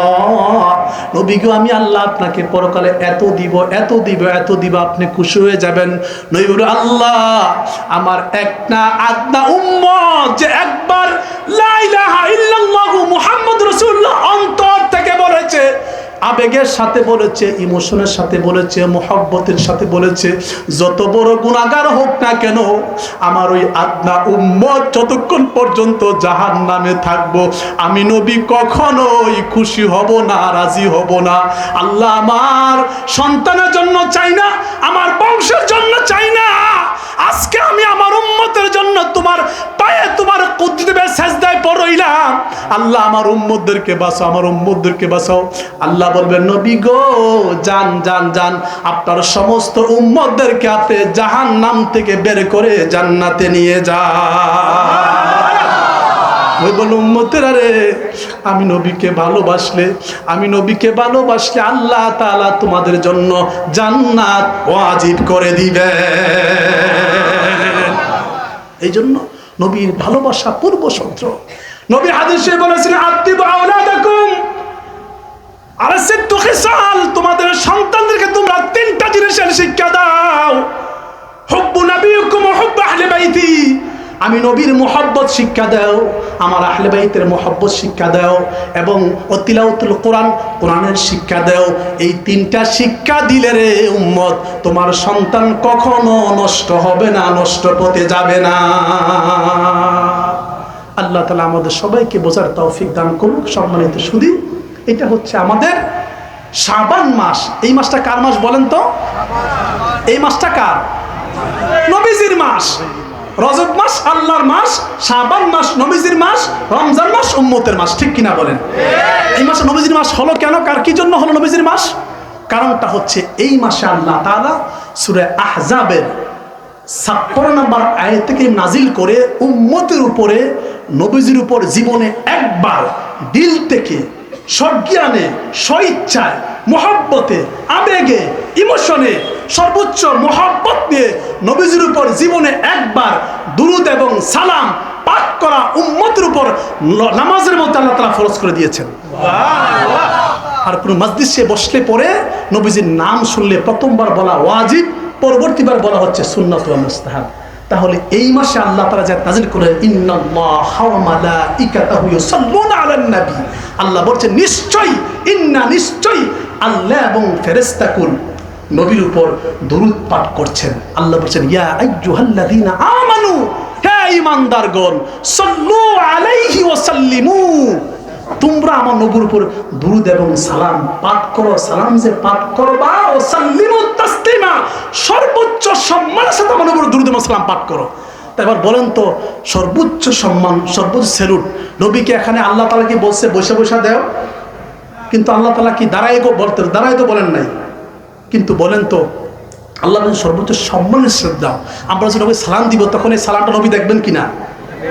নবীজির উপর যে আমরা দুরূদ সালাম পাঠ করি, তিনটা সিস্টেমের উপরে পৌঁছানো। কয় সিস্টেমে? একটা হলো আল্লাহ নবীর রোজা শরীফের মাঝখানে একজন ফেরেশতা আল্লাহ তাআলা তৈরি করেছেন, যেই ফেরেশতার যতগুলা সৃষ্টি ততগুলা কান আছে। আমরা যখন বলি সাথে সাথে আরেক কেস করে করে আল্লাহ নবীর কাছে পৌঁছে দেয়। আরেকটা হলো আরেক দল ফেরেশতা বলা সাইয়ারা বলা হয় এদেরকে, সিয়াহিনা, তারা সারা পৃথিবী ঘুরে ঘুরে ঘুরে ঘুরে উম্মতের যেখানে দুরূদ সালাম পাঠ করে আল্লাহ নবীকে দেখায় যে নবী যে ভিডিও আছে, আপনার অমুক গ্রামের অমুকের ছেলে, অমুকের নাতি, অমুকে আপনার উপর আজকে দুরূদ এবং সালাম পাঠ করছে। আরেকটা হলো এটা বিশেষ মানুষের জন্য, যারা ওলিয়ে কামেল, যারা সুদ খায় না, ঘুষ খায় না, মিথ্যা কথা বলে না, যারা প্রতারণা করে না, কালোবাজারি করে না, জুলুম করে না, অত্যাচার করে না, একবারে আল্লাহর খাস ওলি, তারা যখন নবীকে যখন সালাম দেয়, তারা নবীকে দেখে দেখে সালাম দেয়, নবী স্বয়ং দেখতে পায়। এটা আপনার আমার মতো আবার কলিমুদ্দিন সলিমুদ্দিনের জন্য কিন্তু না। তাহলে ভিডিও যাইবে কি নবীর জন্য? তাহলে বলেন, তাহলে আমরা নবীকে সালাম দিব কি না? সবাই দাঁড়িয়ে একটু নবীকে সালাম দেই, ইয়া নবী।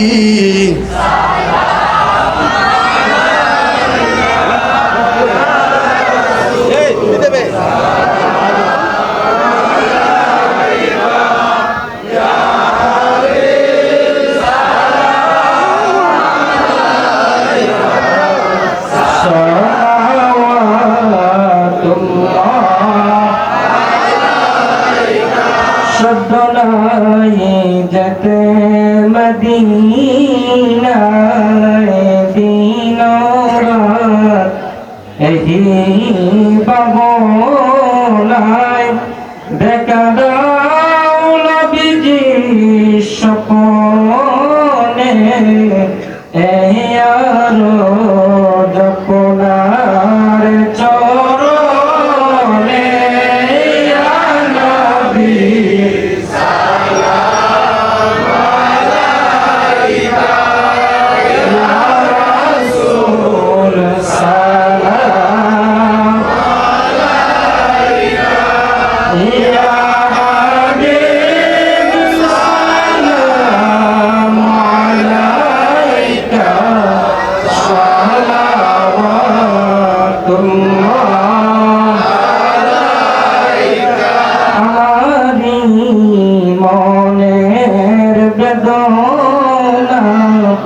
বুঝাইলে কেহ বুঝে না, শোনাইলে কেহ শোনে না, শোনেন গো শাহে মদিনা ইয়া নবী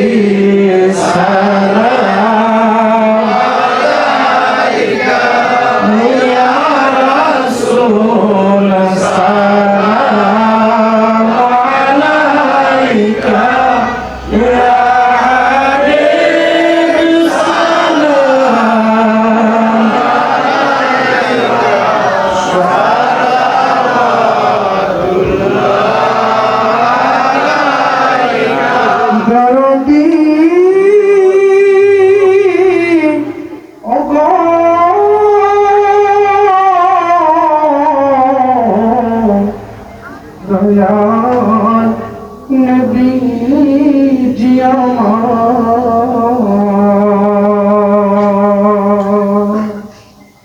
আমাদের মরণকালে নবী পাইছেন আপনাকে শিয়রে থাকিবে না মরণ যন্ত্রণা থাকিবে না মরণ যন্ত্রণা নবী এইটুকুন মনের বাসনা ইয়া নবী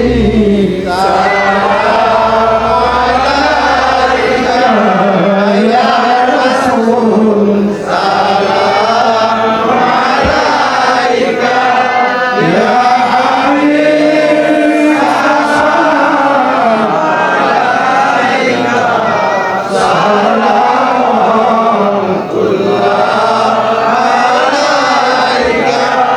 سيدي يا رسول الله ويا حبيب الله يا طاهر المولى মরণে হইব একা দুঃখ বলে থাকিব একা আসরে কাঁদিব একা হাসরে কাঁদিব একা নবী তখন পাই যেন আপনার দেখা ইয়া নবী সালাম আলাইকা ইয়া রাসূল সালাম আলাইকা ইয়া হাবিব সালাম আলাইকা